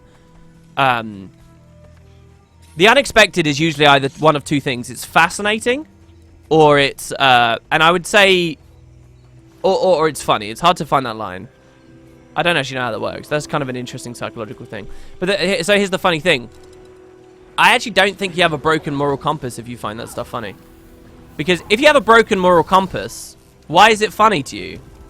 It's not really, is it? It's just, oh yeah, this guy's laughing about 9/11 on the day after it happens.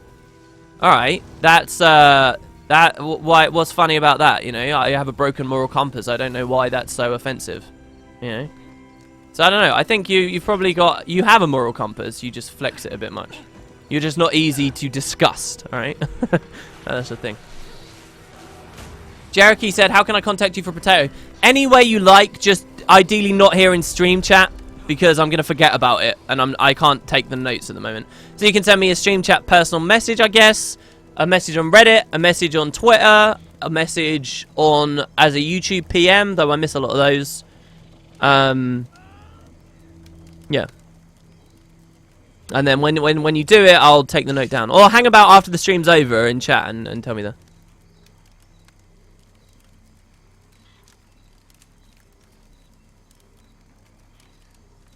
Guys, should I snag a GTX 970 for $280?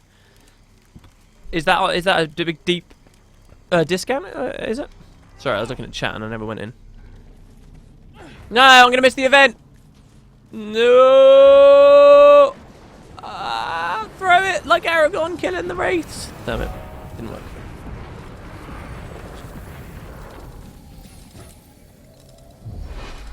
WP Guildwars 2 tweeted an image of LA Aerodrome with a message, welcome to the Lion's Arch Aerodrome, hashtag watch your step.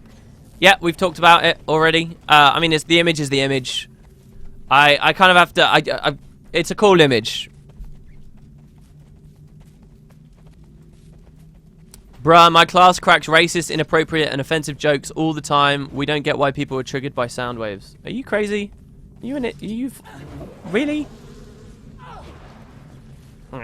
That's like a way more intense and foolish version of I don't understand how people can get turned on by pixels on a screen. It's like that times 10.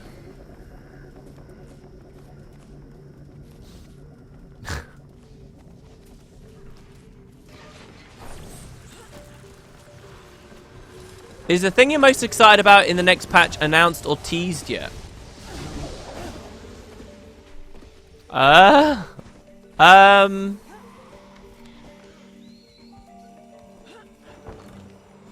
don't know. It's hard. It's hard on many levels to answer that. Because, in some ways, the things I'm excited about on the patch aren't going to excite everyone. In other ways, I can't compare what the things I'm excited about to other things. Because I suck at picking favorites. I don't know.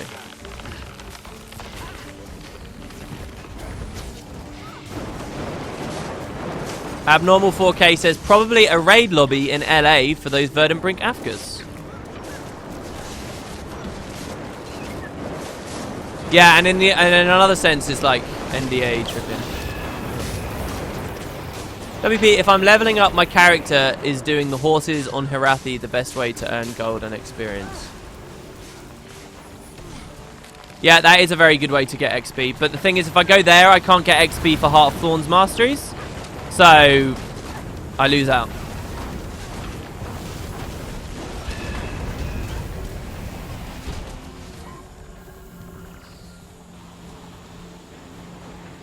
Man, updrafts are a little bit longer than I thought. I'm going to actually pop our celebration booster here. Probably really foolish. I should have done it about an hour ago. Hopefully that racks us up a bit quicker.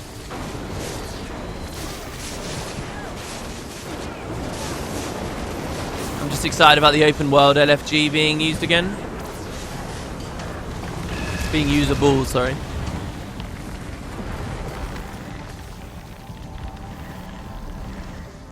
It's a cool image, so sneaky. What's sneaky about me saying that? It is a cool image. A new area to explore? Come on, that's one of the best, most recognizably new content things the devs can do. It's not a new reward in an existing area. It's not a new event in an existing area. It's not a new take on an existing area that's replacing something. A straight up new area. That's what people like to see. You're going to be hard pressed to find someone who really didn't like the dry top patch or the silver waste patch or the general fact that in Heart of Thorns we can explore further. The only thing that really breaks this rule is South Sun Cove, which was widely hated, but mostly just because of lag issues and the fact that the map itself was well, okay, no, maybe there's a point there. Maybe you can't just wantonly add new areas that don't have much going on in them, because that's what they did with South Sun, and that was the reason people didn't like it.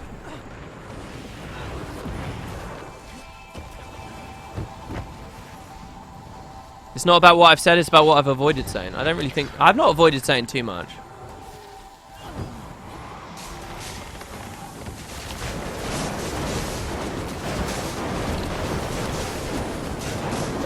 No. It's difficult to answer because one of the things I am most excited about in the patch has been announced, and you guys do know about it, but I wouldn't know how to compare that to other things. And I wouldn't know whether it's something you guys care about. And one of the things I like is something that's sort of been announced, but sort of hasn't been announced. My answer is not that interesting, for what it's worth. As fun as this little game is we're playing. And best of all, it's not in a Heart of Thorns area. Yeah, the aerodrome I genuinely thought was going to be Living World stuff, actually. I thought it was going to be a setup. Actually, first of all, I thought it was going to be in Heart of Thorns story. Then I thought it was going to be in Living World Season 3, and now apparently it's just sort of here. WP, you can't tell us if... I am overall excited for the patch. I am overall excited. Actually, there's more in the patch than I thought there was going to be, which is cool, because I mean, that's not saying much. I thought the patch was just going to be really mediocre and small, and I just wasn't very interested in it at all. But it does seem like it's more substantive than I originally believed it was going to be. Okay, where are we going next?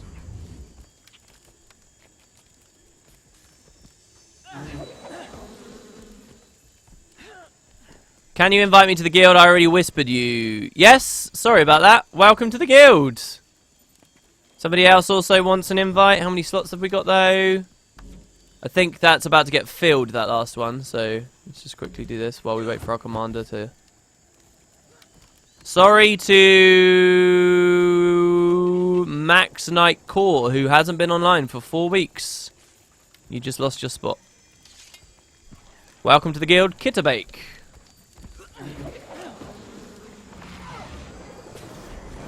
Hey WP, I've not played a lot of Heart of Thorns. What should I start to do to utilize the new content in the game?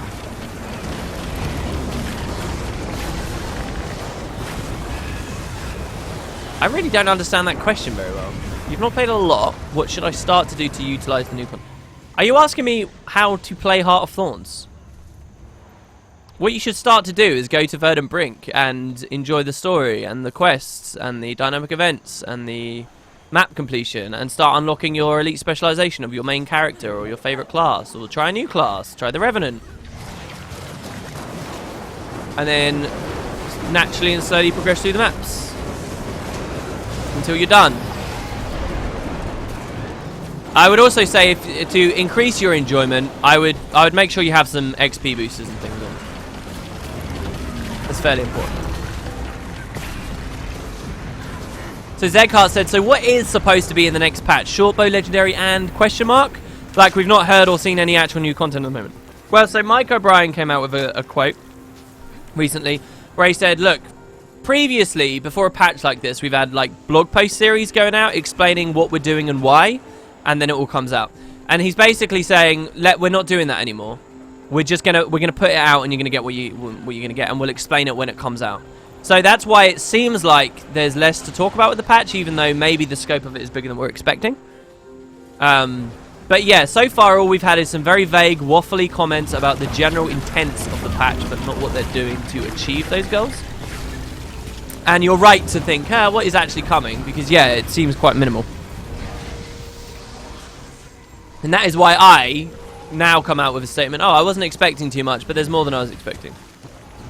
Not to hype people, make it them think it's some immense, huge experience. It's just my expectations were very low to the ground. Hey WP, would you please consider doing that AVR video for Black Desert? Actually, if you were to watch the VOD of this and see us a little bit earlier, you'll actually find that I absolutely am interested in doing that. This stream almost was me in Black Desert in VR. It almost was that. It won't be today though, because I have the finale of a Let's Play going out. But after that, yeah, I think I'm going to leave myself a bit of space to do VR stuff. Yeah, and I might do one of Boob and Soul as well.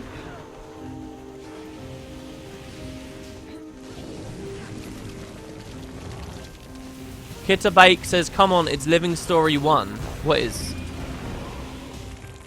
Dude, trust me, if they were putting Living World out, you would have heard that they were putting Living World out.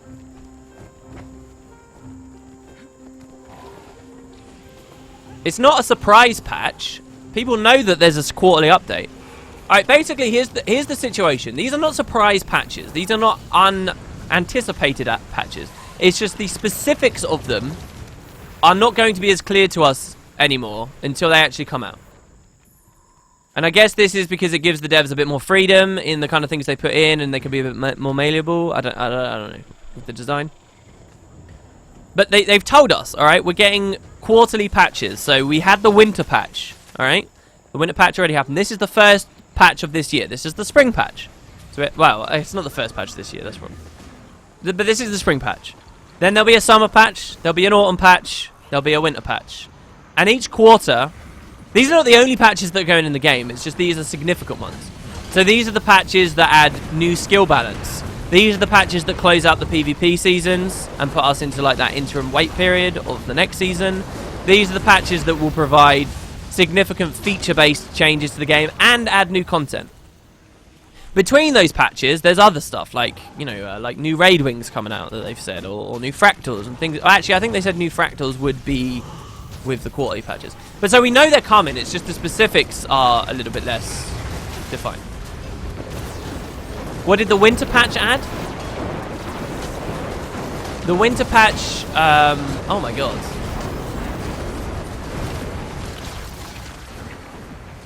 Wow, that's scary. It should be way more striking to me what it added, right? Never fear, the wiki is here. Let's have a look.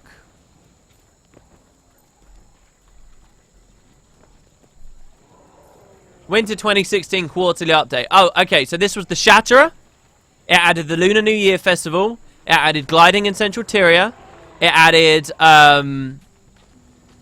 new ways that events will reward you. So you can now get event reward from healing and CCing through break bars. It had some minor quality of life changes for Fractals of the Mist.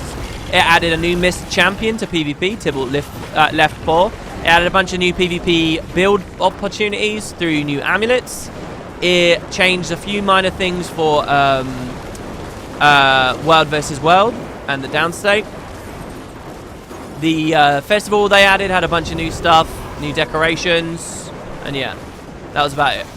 Not a huge one. This one's bigger than the last quarterly patch, I would say. But like some of that's pretty huge. Like the Shatter overhaul, there was a lot going on. Just core Tyria gliding, there was a lot going on. So that was the winter. Now there's this one, and then there'll be another one later on.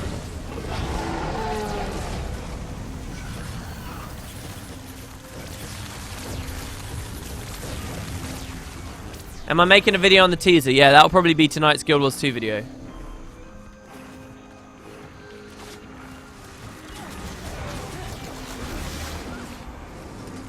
What's our uptime? AB takes ages to do, huh? The Mordrum are going to breach Tyria in 4 minutes. So are we actually going to do well here? How many pylons do we have in each? Did we even get Eastwatch started? Well, sorry, Westwatch started. Did we do that? I don't think we did we? We didn't do the script stuff.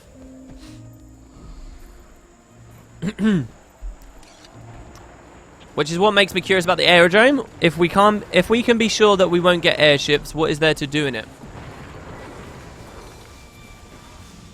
Just an empty explorable instance, maybe a minigame? That would be kind of a random thing to add, don't you think? I would think about the themes of the patch, you know, what are the general goals of the devs, and they've told us those before, that it's addressing places where Heart of Thorns has not been able to tackle the core philosophies of Guild Wars 2 properly.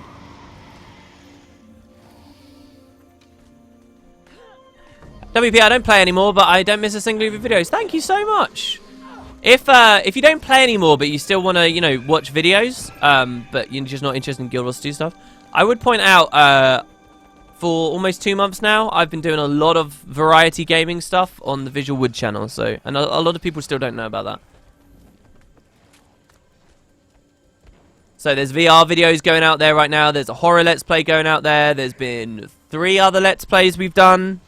One of them was like a cool mystery game. One of them was a cool side-scrolling game. One of them was Stardew Valley.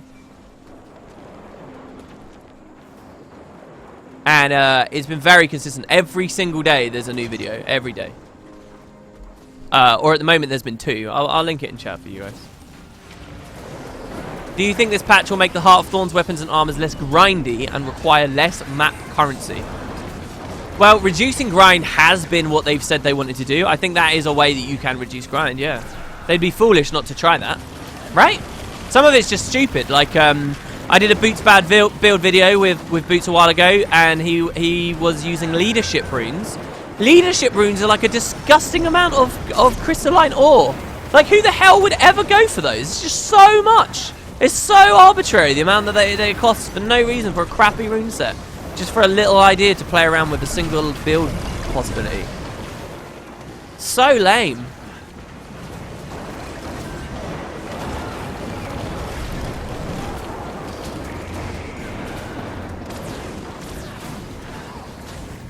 Someone says, like, who needs a raid portal whenever when you can just go to LA when it, wait, what? Who needs a portal in LA when you can just waypoint to the raid whenever you want to? Well, this if it's that, it ties into a problem that, like, when Verdant first, when the Forsaken Thicket first got added, there were huge groups of people standing outside of that instance. And once again, when Salvation Pass got added, there were huge groups of people standing outside of it as well. And for those who were trying to do Verdant Brink, it kind of sucked because it took up huge amounts of people on their maps, and then they couldn't get to tier 4 anymore. So it would make sense to move to create like an intermediary zone. What stats did leadership runes have? Leadership runes were like,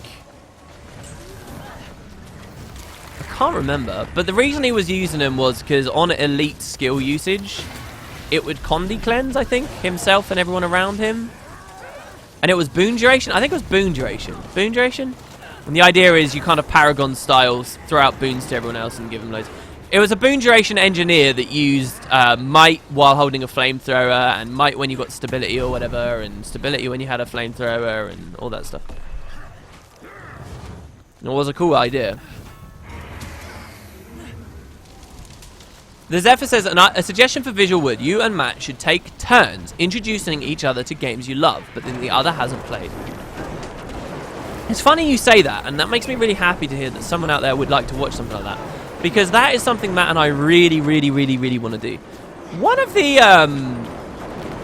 it's funny, somebody commented on a Winds of Change video I did. So for people that don't know, in Guild Wars 2, in Guild Wars 1, the last patches that they added were for a storyline in Cantha, named collectively the Winds of Change. And so I did a Let's Play of all the Guild Wars 1 content. On my main channel, and the last stuff I did, therefore, were the last things that the devs ever put in, which was Winds of Change. Now, towards the end of Winds of Change, I have a video where I say to people, hey, some old games that I really loved that I kind of want to do videos on, and I mentioned 3 of them. I mentioned Auric, I mentioned maybe Tomb Raider was one of them, and I mentioned a game called Might and Magic 6, The Mandate of Heaven. Alright? And just a couple of days ago, someone left a comment on that Winds of Change video. That Winds of Change video itself is like 4 years old now. But I saw someone left a comment on it. Someone had been watching through the Winds of Change stuff that I did. And he said, wow, WP mentioned Auric and he mentioned this other game. Does this mean we might get a Might and Magic 6 game eventually at some point? Let's Play at some point eventually? And I was like, oh, that's really cool, but I don't really know about it. I don't really know about whether that's going to be a thing. But so I watched this video that he'd commented on to find that quote from myself. And it reminded... I never actually found the exact quote for what it's worth. But it reminded me... Alright, are we doing the little challenges now, yeah? Alright, let's go... This is the Northwatch one. This reminded me, one of the longest standing things that I've wanted to do on YouTube is... You guys know Super Mario World, alright? I think it came out for the SNES. I'm pretty sure it was the SNES first. And then it had a port that you could play it on the N64. And then it was out on the Game Boy Color. Oh, Game Boy Advance maybe? It might have been Game Boy Advance. Anyway, this is one of my favourite Mario games. The way that this game works is a very common strategy a lot of developers use. It kind of has like a world map screen where you walk along these little paths and then you find like a little node on the path and you press A and then that loads you into the level. And then when you complete the level, you go back to the world map and then the path builds and it takes you to another little node and then you can walk along to it and then you press A on that. It's a very, very common thing. And this is the first place that I ever did it. And I really like the Super Mario World method. Oh god, I actually have to focus here. Kick. Yeah! What is the skill 3D? What are we kicking him into? These, right? No! Damn it, he got that one. He got that one. Alright. Where are we going? Where are we going? Here. No! They obstructed? Yes! Yes! My cooldown got that one. Oh, that moved. There, that one. Yes! Pole Dropper is the winner.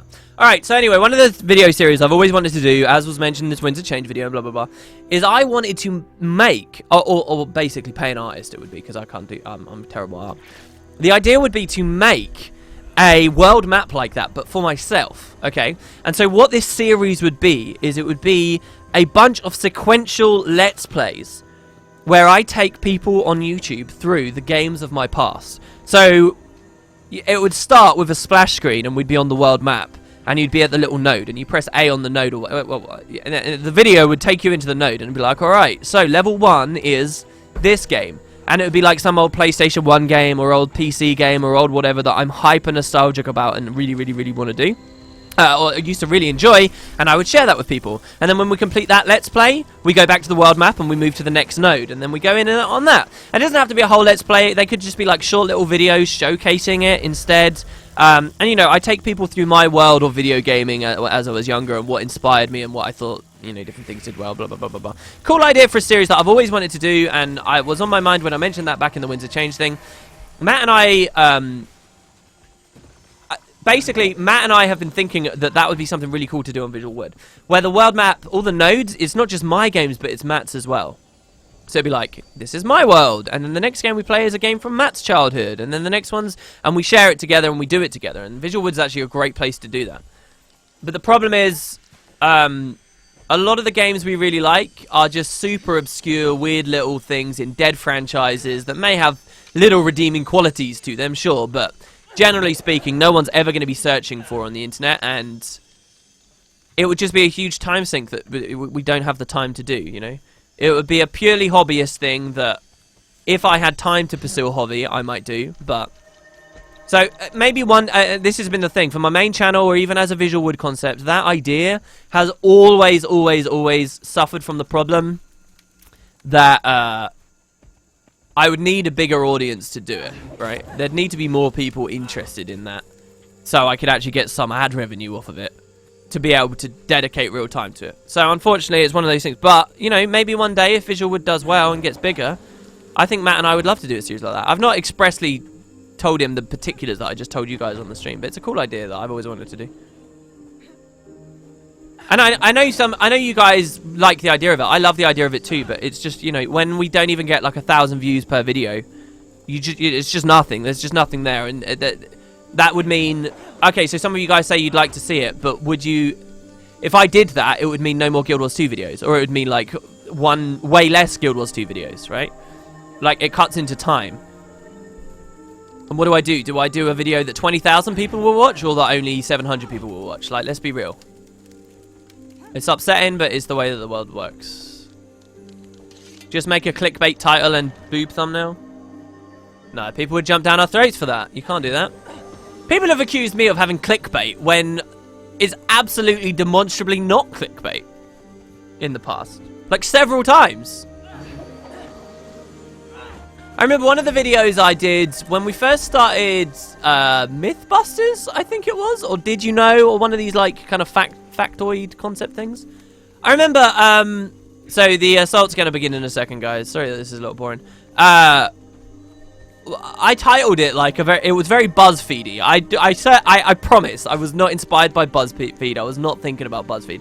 But I titled it like 10 facts about Guild Wars 2 you didn't know, or something like that. And people rammed me for that. People were like, oh, these titles, stupid clickbait bollocks. It's like, it's not clickbait. What am I baiting you into? That's a description of the video. They're 10 facts you probably don't know. And I thought it was quite well titled. And to tell you the truth, the fact that titles like that are well understood as being, you know, very effective titles probably means it was well titled. You got to be careful about that stuff, though. People hate it. People really, they have like an aneurysm seeing a title like that. Must have been the Heart of Thorns one. It could have been the Heart of Thorns one. Certainly, 10 facts about Heart of Thorns you probably don't know is a better title, yeah, because it's more. Oh, this is about the expansion. I'm just gonna go away at the door. Been watching you years and I've never linked you with clickbait at all. Thank you very much. I appreciate that.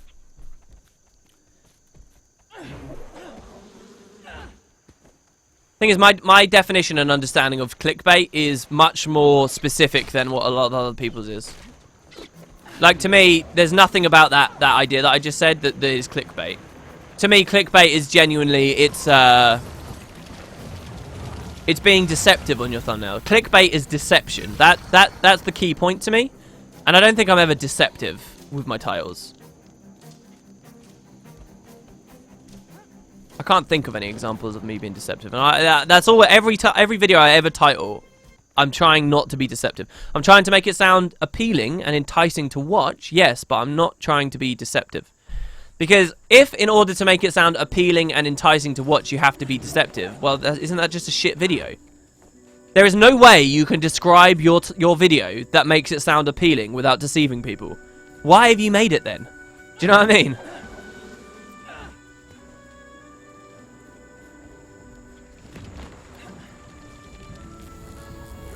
Have you seen ArenaNet's post about the aerodrome and how it will enter soon? How we will enter it soon? TM. Yep, we saw it. We talked about it a few times. I like the videos with boots more than the ones with Matt. Not that I don't like MV, I do, but I wish there were more videos with WP and boots. That's really cool. The Sabotage video, Sabotage 2 I put up, I guess a lot of people, I don't know, they wanted to see news or something. People don't like it when I make my own content. So, like, in the first, I don't know, 15 minutes of the video being up, it had like 8 dislikes and only like 7 likes, so it seemed like people really hated the video. It really didn't concern me. I knew why they were there. But then poor Boots came on. He was like, oh, he's there in the comments. You can look now. He was like, oh, there's so many dislikes. Everyone must hate me. I was like, it's okay. I'll hold you. It's fine. You would be concerned about that from Boots' perspective, but it really has nothing to do with him as far as I'm concerned. It's more that it'd been 3 days since I did a video, and people probably wanted me to talk about, I don't know, the trailer maybe, because the trailer had just come out, stuff like that. Did you see Ruby's tweets with the Guild Wars 2 aerodrome? Oh my god, and again. Wait, what were her tweets with it?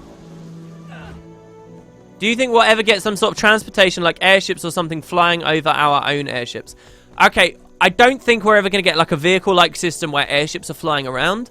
Because in one of the guild chats, the devs talked about the final instance in Heart of Thorns, where they have that fucking awesome, badass rotating tree thing. And in Aura, for example, that we have that as well. We have airships moving around.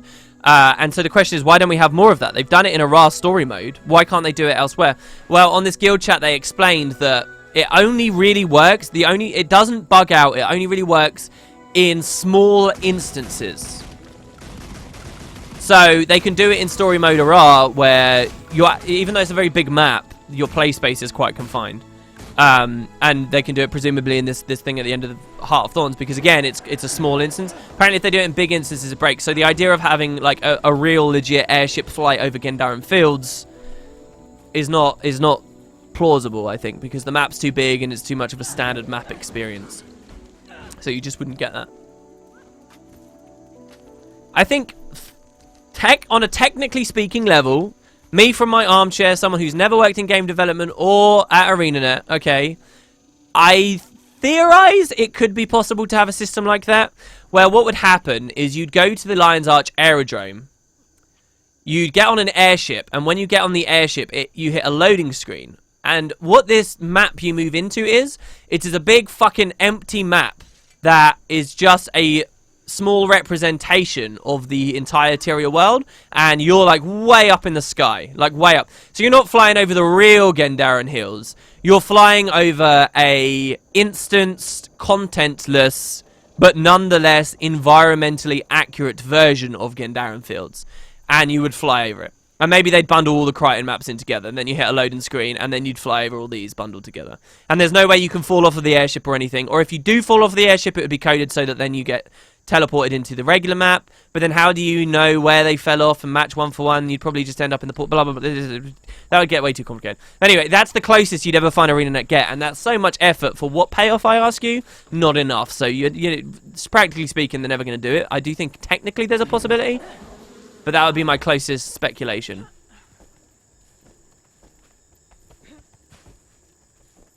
The raft in SAB isn't the one moving, the whole world around it moves, yeah.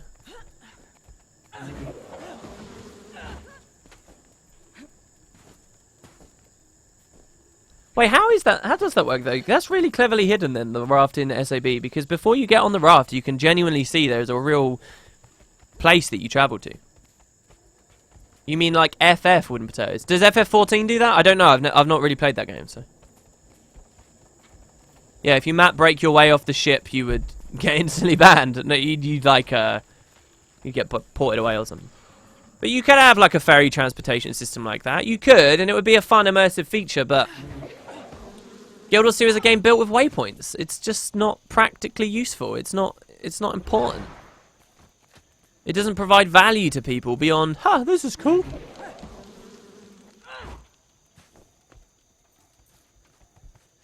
Aerodrome brings us to Cantha. Yeah, guys, what you don't realise, Heart of Thorns was small in scope and the delays and stuff. What this patch is actually going to do is we're going to go to the aerodrome, and a character's going to say, "Oh, hi there! You know, we defeated Zaitan a long time ago. There's nothing stopping us going to Cantha. Shall we head over there? Yarr!" And you're like, yeah, alright, let's do it. And what it does is it unlocks some missions in Claw Island, and then the Delesio Arena, and then this little section here between Sparkfly and South Sun. And then when you go through the Strait of Malcor, this is a bigger map. And then they release this map, and then you get a little peek at the Fire Island chain, but that's not really the focus. And then you have another map down here, and then the entirety of the Canthan continent's available for play. You guys thought ArenaNet couldn't put out content quickly, but you're about to get an entire campaign for free. With no marketing. It's great. I don't know about 14, but older ones always had an airship on a world map. Oh, you mean like that? Oh, that wasn't really what I meant. But somewhere vaguely within the realm of, yes, the old Final Fantasy world maps. Yeah, there you go, guys. I just broke NDA. All that Cantha stuff, that's absolutely true. And once the patch comes out and it's confirmed, I guess you can get me banned.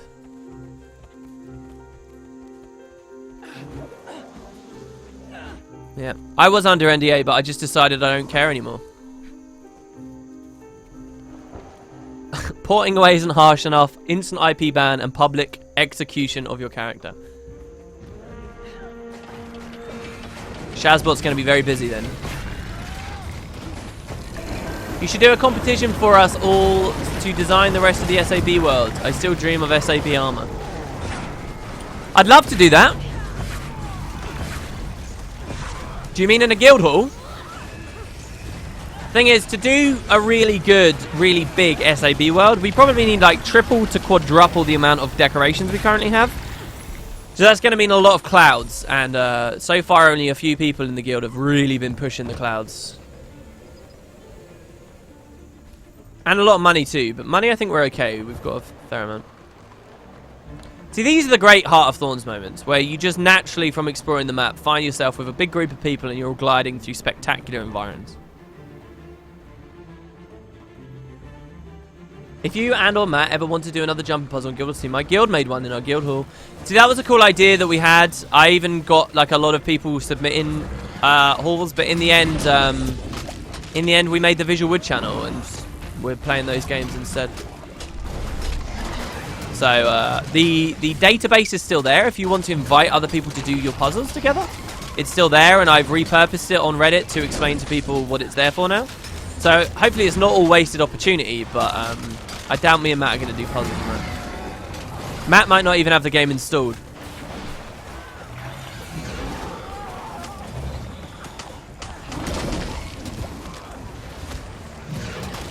Why exactly can't we travel to Cantha? We've got airships now.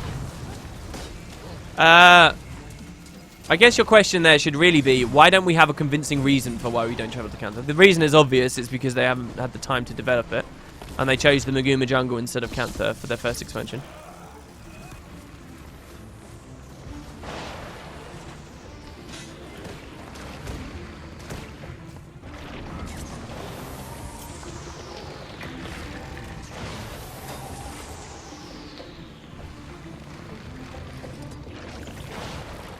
Oh, okay. Pretty quick. Omgwai Mat what? Regarding your question with the raft, before jumping down to the raft, you cross a big gap over that bridge with the ninjas. Then you're running basically towards a giant cube. The whole cube starts to move and rotate as soon as the raft checkpoint activates. Wow! Is there a way to like bug out and see it?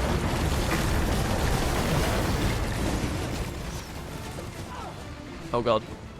Please no. Okay, good. To see it from the outside. I still dream the day Matt will make another Guild Wars 2 video, as he was even waiting for one with Sab. He has such amazing quality in his content. Yeah.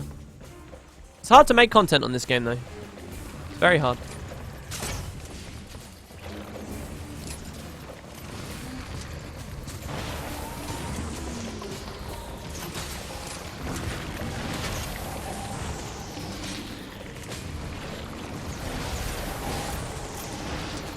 Am I doing this right? Oh, I am. Yeah, it's stripping the stacks. Why did it say the turret will be destroyed? Oh, that one didn't. Is there a plan still to focus each expansion on a different Elder Dragon, or are we going to get an expansion with just some new maps doing random story instances? No, I'm fairly confident that future expansions will deal with more dragons. I think we're stuck with the dragon plot for a while now. The way you phrased your question there makes me think you want more dragons, and you're concerned to hear potential that we won't get more. But I'm the opposite of that. I kind of do want the random story, not random stories. I kind of want the stories that aren't dragon focused myself. All right, South as ever is the one that needs help. The problem is I would go there to help them straight away, but my problem with South is on this character right now. I really don't have much for CCs, so it's a bit worrying. Oh, I didn't break out. I just placed a marker with the current version of markers while on the raft, and it didn't move, which meant that I as the player didn't move. Only the world around me did. And then I might have asked environment artists about it. I like it. I like the last little bit there. Okay. Did I ever hear of DAE in Belgium? No. What on earth is DAE in Belgium? Yeah, it's very interesting to look at the world map in Super Adventure Books. You're right, yeah. I hate these down dragons, Palawa Joko, for the next campaign. Palawa Joko scares the shit out of me because I'm scared that they... Alright, I got a question for you, Twitch chat. Alright? You tell me what was cool about Palawa Joko. Obviously, only those of you who played Guild Wars 1 will be able to answer this. But tell me what was cool about Palawa Joko. Because... surely for ArenaNet to write a good Palawa Joko in Guild Wars 2, they have to know what was good about him in Guild Wars 1, right? And play off of that, right? So, so they have to answer that question. What was good about Palawa Joko? So that we can, you know, play with it more. And I want to see how many of you guys know the answer to that question. Because obviously everyone has their own personal interpretation of it. And for those who don't know who this character is, he's an undead lich who, in the first game, you free from his prison of like 1,000 years. He was once upon a time defeated by Churai Ossa, sealed away by the Order of Whispers. This is actually the creation of the Order of Whispers at this point. And, wow, I just wasted my trait so hard there. And from there he was locked away. However, in order to defeat Abaddon, arguably a much greater threat, we released Palawa and as the player characters in the previous game. And he's an undead lich, so he doesn't die of old age. And in the 250 years since then and now, he has conquered Ilona. So he's obviously going to be a big part of the story when we go to Ilona. But why do people want him? Why is he cool? Pokey3 says, I remember him being very confident. Palawa Joko is funny because his last name sounds like a joke, says Restless. I don't even know about him, says Alan. People can change in 250 years.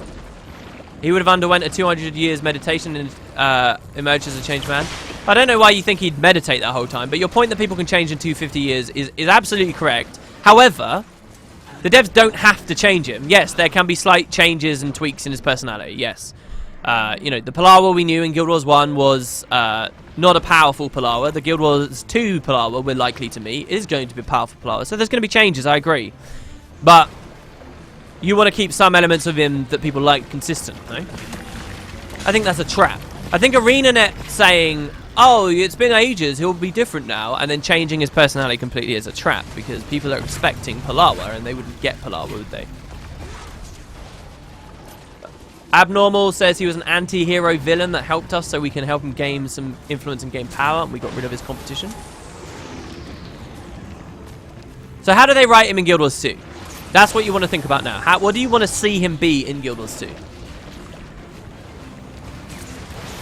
See, to me, the strength of Palawa Joko, when I look back at all the villains of Guild Wars as a franchise, and when I look back at them and I say, wow, yeah, Palawa Joko was one of the best, right? If not the best villain they've ever done. To me, it comes down to two core parts of him that ArenaNet have to get right in Guild Wars 2, otherwise he's going to be a shit character, and I'm really scared ArenaNet don't recognize what those things are. Number one, yes, is this anti-hero thing. I very much like the enemy of my enemy is my friend. And what made Palawa so cool is on the surface, he didn't seem that bad. That was what was so cool about him. It was an incredible manipulator. He didn't seem so bad. You know, he was like, we understood the story about him. We understood what a danger he was supposed to be. But then he was so light-hearted and jovial. And that's the other half of him. He was a funny character. He had he had charisma. He had personality. He wasn't, I am the evil lich man willing to destroy the world. And he wasn't, I am the evil bodyguard man willing to destroy Cantha. And he wasn't, I am the evil god man willing to bring nightfall and destroy the world. And he wasn't, I am the evil lady man willing to bring about Abaddon and nightfall to destroy the world. And he wasn't, I am the great destroyer willing to destroy the world. And he wasn't, I am an elder dragon willing to destroy the world. He was cool. He was a character. He was this undead lich that wanted power and took it where he could get it.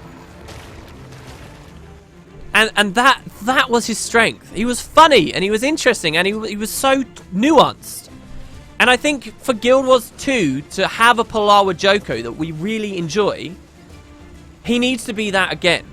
And here's the trap that ArenaNet can fall in. The story doesn't immediately lead the devs to figuring that out. The story leads the devs to writing in an evil guy, an evil undead lich who rules over Ilona. There's no reason to have him be Two-Faced, necessarily, because he's the big bad guy. He's quite plainly the big bad guy. You'd have to go quite a way to construct a world where he's the enemy of my enemy again, and he's kind of our friend.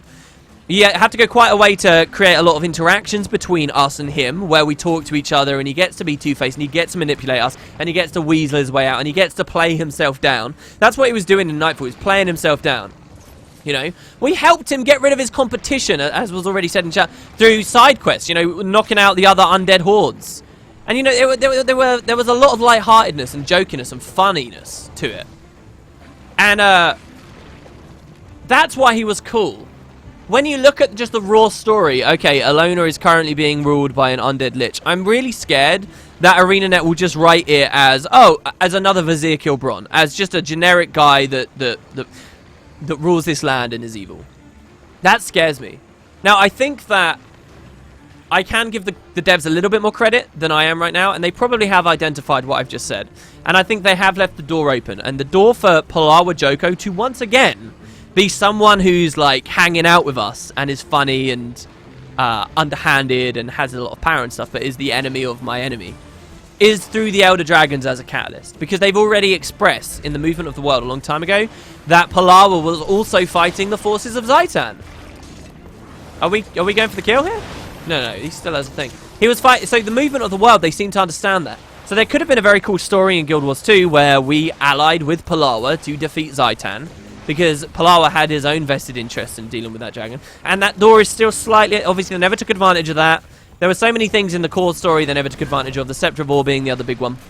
That door is still slightly open, though, when it comes to Auric. So hopefully they do something like that. But I don't know. I'm scared that they might miss it. That, to me, anyway, is the strength of Palawa. And his voice actor did... you got to give a lot of credit there as well. Like, did such a good job. Really helped to bring that charisma and that specific personality out. You know, I'm just scared that we'll get generic evil man who, for a little while, maybe we're in a small alliance with, but doesn't really pop. Or we'll get, like, Kanak 2.0.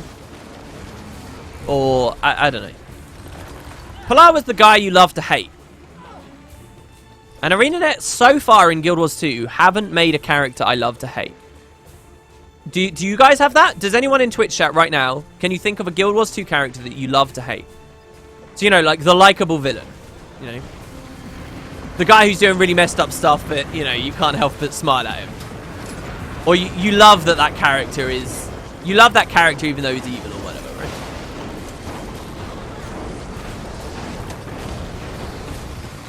right? WP, what if a raid is based around him? We've talked about this before. I don't know how I feel about that, because on the one hand, it feels like it would be a bit too small scope. And it would be a shame to have such a cool story that only a few people get to experience. But on the other hand, the raids are telling the story better than anywhere else in Guild Wars 2 at the moment. So in that sense, I kind of like the idea. Timey. Timey you don't love to hate. Really? Who loves to hate Timey? I think people just hate Timey. If they don't like Timey, it's because they don't like what the character stands for. They don't... It feels like she's kind of... You know, like in movies where you have the token... minority character, right? Like to fill a quota, right? To make yourself look progressive. I feel like Timey, if people hate Timey, it's because they feel like she's that. She's the Guild Wars 2 that. You know? Right, how many keys did we get, if any? We got 8. Okay, cool. Let's go down. Let's open some stuff up. I know personally one of the moments I liked least about Heart of Thorns, especially considering how constricted the story ended up being and how little time they had to work with, was how long they forced this moment where I was supposed to care about Timey in the Rut and Novus arc. I really didn't like that. I didn't care about Scruffy much, and it's... Abnormal says no, because it all seems to revolve around gosh darn Elder Dragons. I want a likable villain. Trahearn. See, again, I don't think people love to hate Trahearn in the way that you love to hate Palawa. Lord Farron. Alright, I'll give you Lord Farron. I think you're right. I think people love to hate Lord Farron. Not in the capacity as a villain, but you're right. They have done it. They have done it, and they've done it quite well in Lord Farron. I agree with you there. I think you've got one. Moto and Tribulation mode. Well, yeah, now we're talking about mechanics, but yeah. You love to hate Trib mode as well, yeah.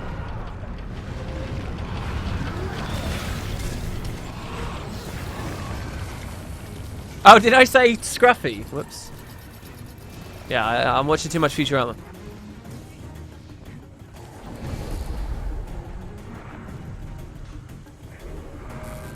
I forget why Timey exists most of the time. That's why I personally don't like her. Yeah. I'm not offended that she seems to be filling quotas, and I'm not too hung up on that whole element of Timey. I just don't think she has much value as a character. I don't relate to her. I don't think she does anything particularly interesting. I don't think she's been particularly instrumental in any storyline. I don't feel that.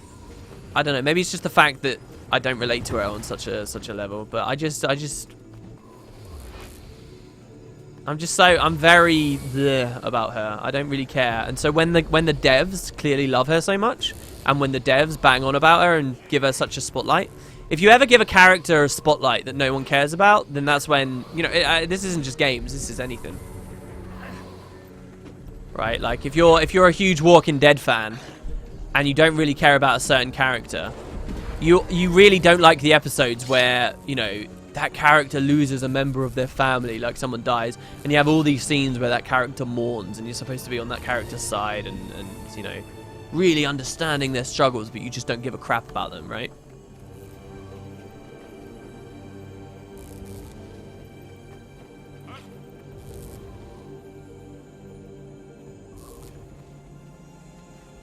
And by the way, when we do conversations like this, I just want to make something clear as well.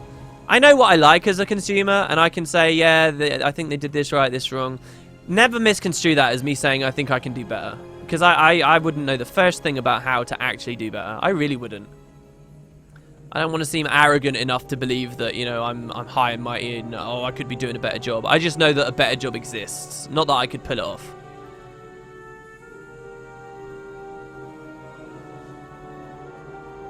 WP, would you do a Hearthstone story recap? Back around launch, I was keen to. These days, I don't think anyone would care. So, no.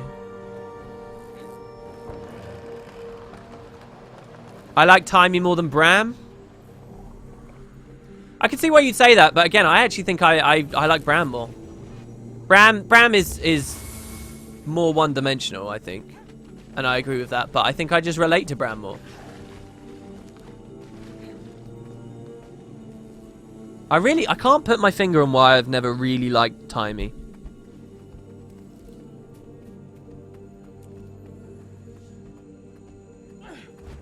Casimir and Marjorie's characters, literally, we are lesbians.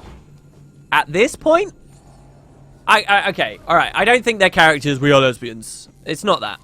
But it is true that they basically had nothing to do in Heart of Thorns. And I would say it's not always been that way. There has been stuff for them to do in the past.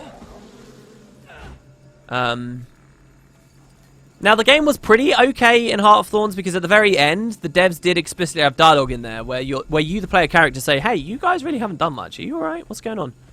And they kind of answer it, and the fact that that's there makes it cool because the devs are drawing focus to it, right? And you know, they're like, yeah, we all understand we're on the same page, and so that they get some kudos with that, actually, I think.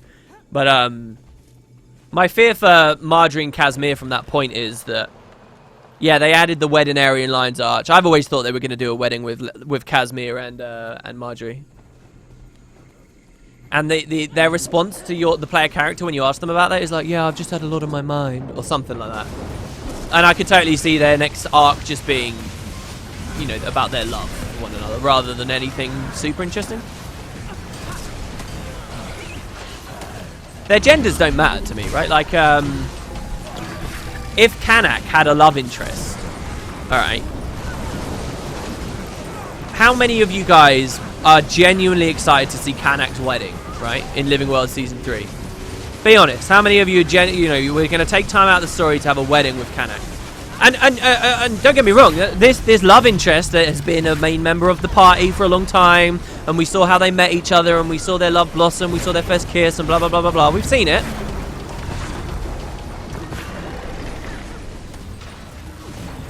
I think you can take any of the characters, any of them whatsoever, and I'm not going to care about their wedding. I'm just not. Like, whose wedding would I care about? I tell you whose wedding I would most care about. If a member of Core Destiny's Edge got married. If Air was having a wedding, I think I'd be like, yeah, that's kind of interesting. I'd be interested to see Air's wedding. But maybe the only reason I say that right now is because it would be like, who would she marry? And there's mystery there, and that mystery wouldn't be there if you know, this had been a long-standing arc.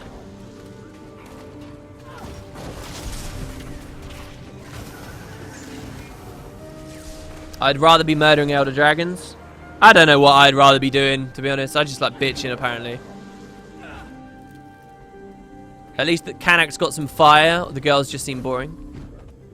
See, okay, so that's actually something kind of interesting. If Kanak was you're right, because if Kanak was getting married, Kanak's character is cold and distant, and it is not something you would very much associate with love. So there is kind of an interesting story there of well, who captured Kanak's heart?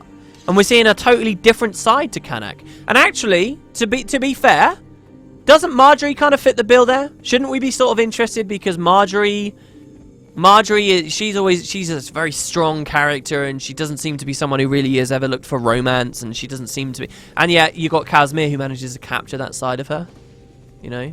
So you bring that out a little bit. So why doesn't that enthuse me? Like, I think if Kanak was getting married, it would enthuse me. What's the secret sauce that Marjorie's not got that Kanak does? What is it? Kanak marrying a niece. This is Guild Wars 2 Our Relationships. This is Guild Wars 2 fanfiction gone wild. I still think Air will come back somehow, at least as a ghostly guide who helps the team in the fight against Jormag Krakatoric. What, druidically?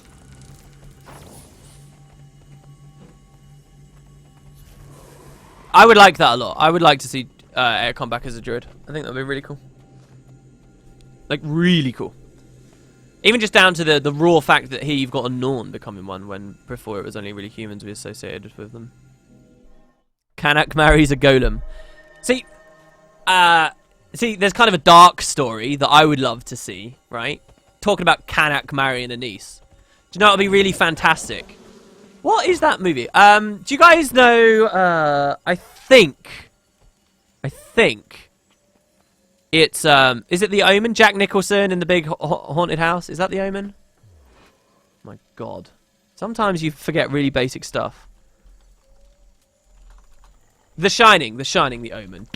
Alright, you know Jack Nicholson in The Shining? There's a scene in that movie, if you guys haven't seen it, there's a scene where, I think someone goes in a room, and there's a woman in a bath, and she's all sexy and young, and she's got nice perky boobs, and she's like, oh, you know, mouth-watering. And then, like, she stands up to kiss or something, and then suddenly she turns into this, like, rotted old corpse, something like that.